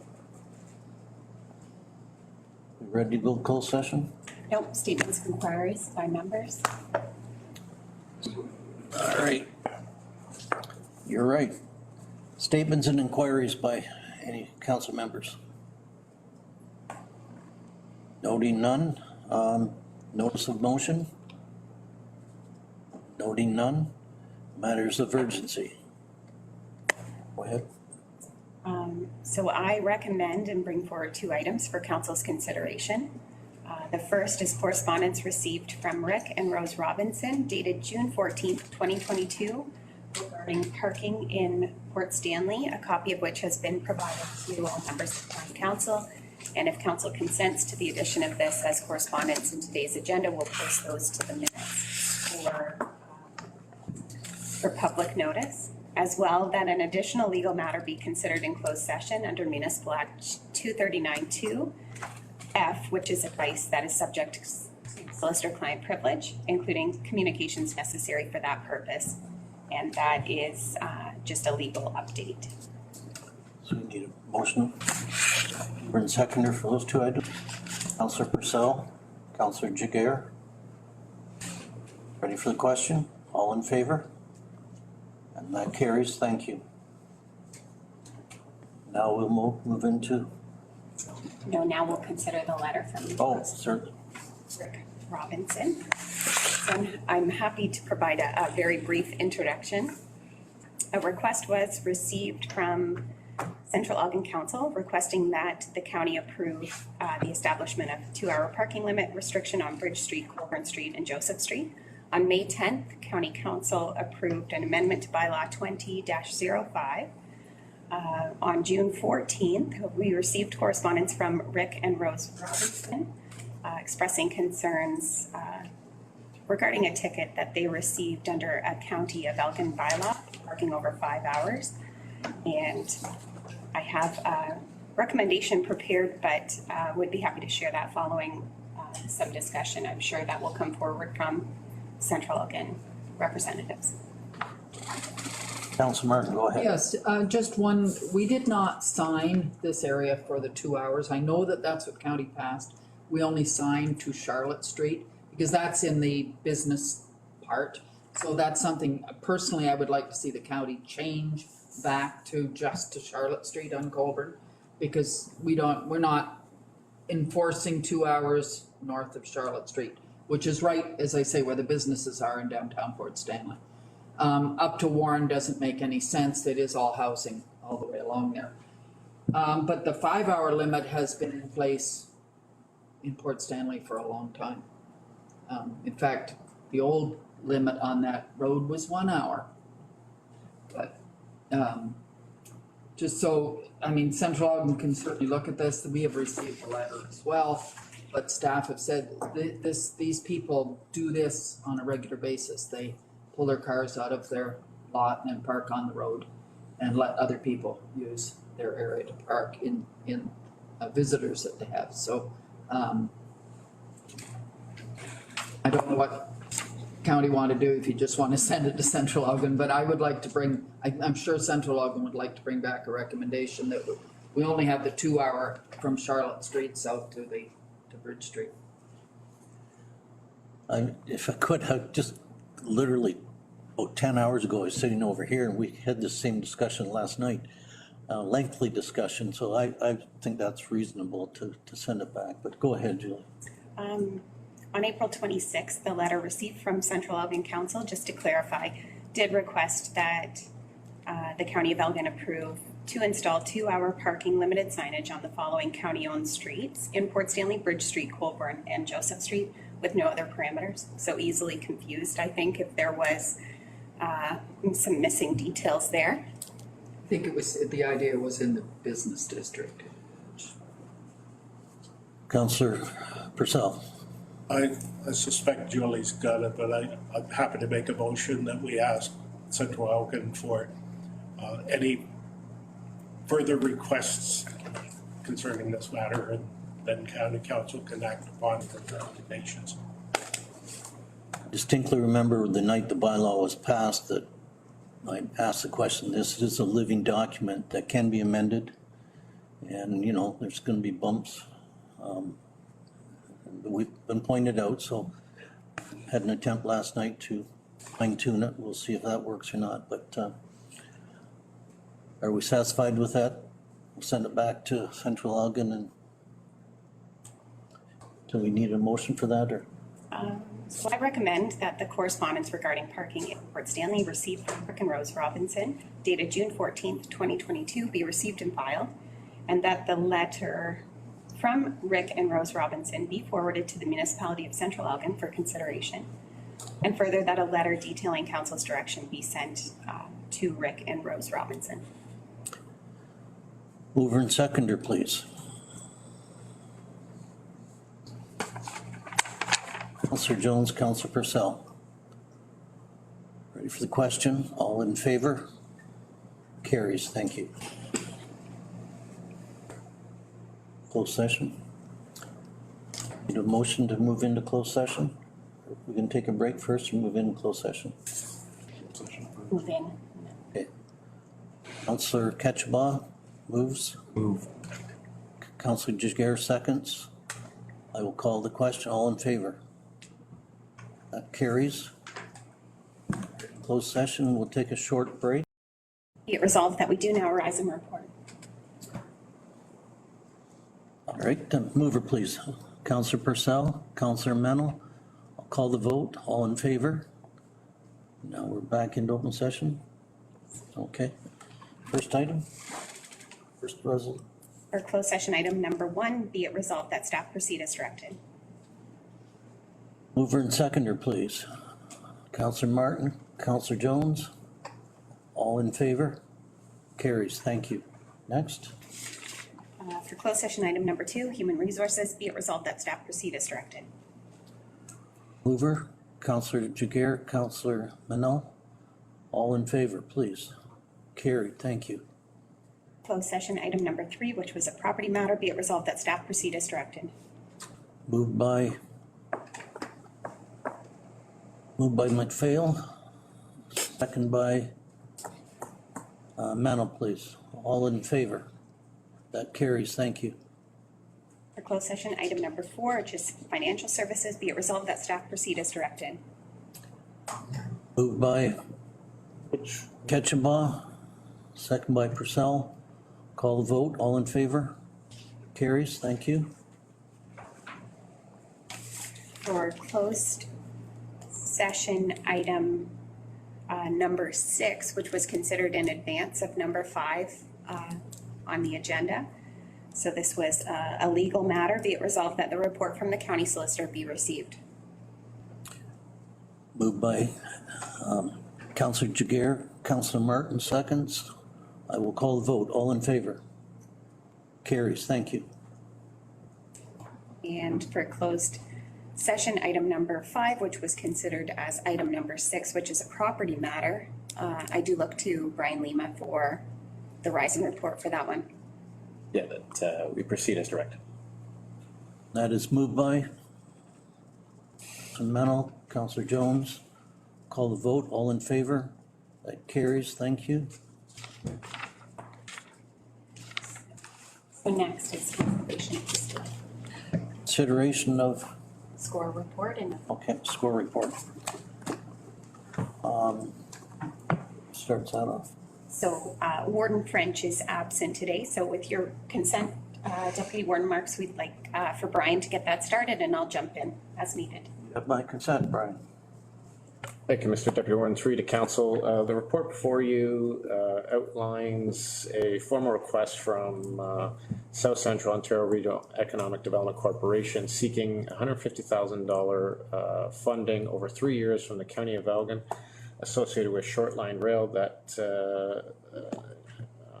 traverses through Elgin, Oxford, and Norfolk counties. Matter was recently considered by the Budget Committee, and as per their recommendation is presented before you, before County Council, in which staff is seeking direction with respect to this matter. And I would just add that County Council received a legal opinion that the funding requested by SCORE could be constituted as a violation of the prohibition against bonusing set forth in Section 106 of the Municipal Act. Councillor Mennel. Thank you, Deputy Warden. I've been apprehensive about this project from day one. CN abandoned the rail because it was not profitable. They leased it out to Trillium, who ran it for a few years, found it was not profitable. We've got a proposal by Geo, but they're only willing to fund it to about 43%. So they're looking for other sources of funding for the other 57%, which the 3 counties are involved. Norfolk, I think they've lost to zero because they're supporting at $5,000, not $50,000 for a year. I'm afraid that going forward, to support this, we would be on the hook for our share for a number of years to keep this facility going. So I can't support this. Councillor McPhail. One of the concerns, I guess, in the report from our staff is that SCORE indicated that contributions towards project costs exceedance may potentially be sought from partners in the future. And what does that mean? I don't know how this council can enter into something like that with no end date and no cost on it. Have we committed other councils to be involved in something that there's no dollar factor put there? So it's a little bit concerning to myself, and I have to agree with Mayor Mental that I've watched this rail line for probably the last 30, 40 years, and the business was very, very limited at the best of times when it was a railroad that was looking after it. And once the Ford Motor Company left and that traffic left that road, then it was not viable at all after that. So I guess $150,000, sort of like sending somebody to the casino with it to best they can.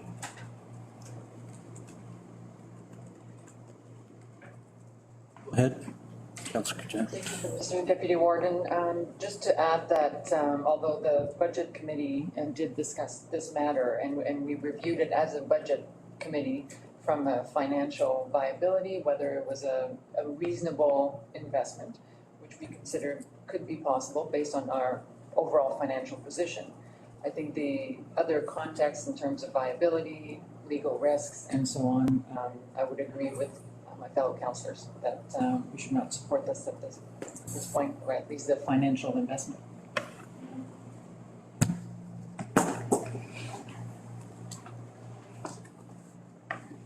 Further comments?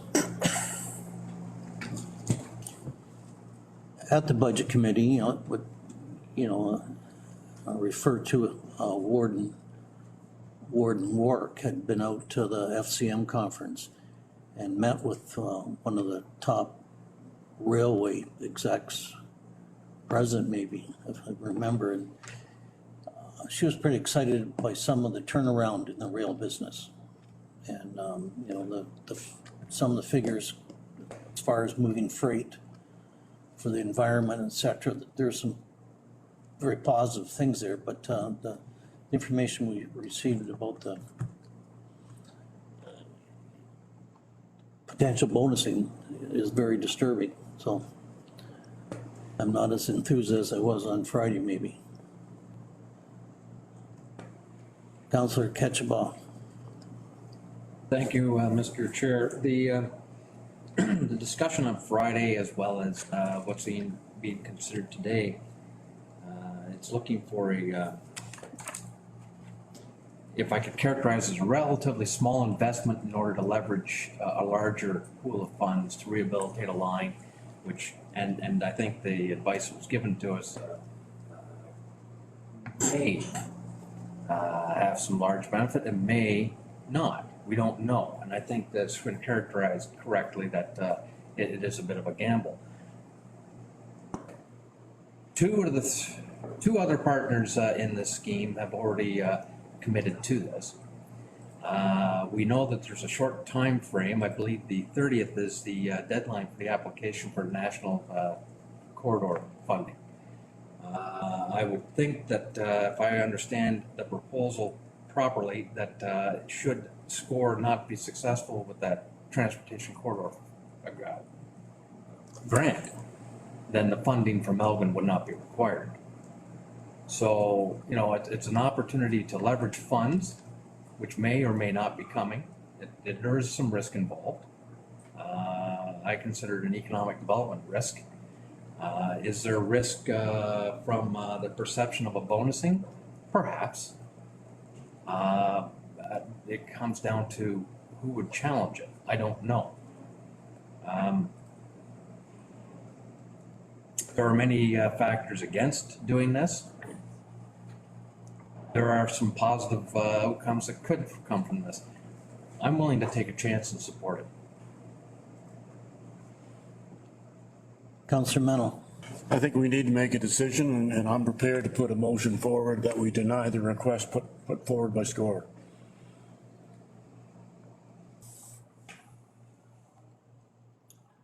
I'll second that. All right. Just to clarify, I think, just to put some words on paper for that motion, whereas council previously consented to providing a letter indicating its non-monetary support in principle for the Shoreline Rail project, be it resolved that council hereby declines SCORE's request for funding in the amount of up to $150,000 over a 3-year period. Okay, I'm good with that, Jim. Panel, McPhail. Okay, so we're clear on what we're voting on. You're ready, I'll call the vote. All in favor? And against? So it's, the motion passes.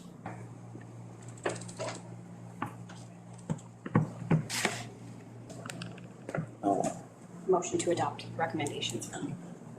all right. Counselor Martin? I'll move it. Okay. Seconder, please. Counselor Jones? We'll vote. Call the vote. All in favor? And that carries. Read it out. Shall we read I it? didn't hear what you're voting on. I'm sorry. Resolved that we do now adopt recommendations of I appreciate that. The air conditioner's a little loud down here. Things are really quiet. These things are on the way. You already called the question, so it's already done. bylaws. Bylaws. Need a motion to, Be it a first, second, and third read of bylaw 22-28, being a bylaw to authorize the warden and treasurer to borrow from time to time to meet current expenses and other qualifying expenditures during the fiscal year ending December 31st, 2022. moved by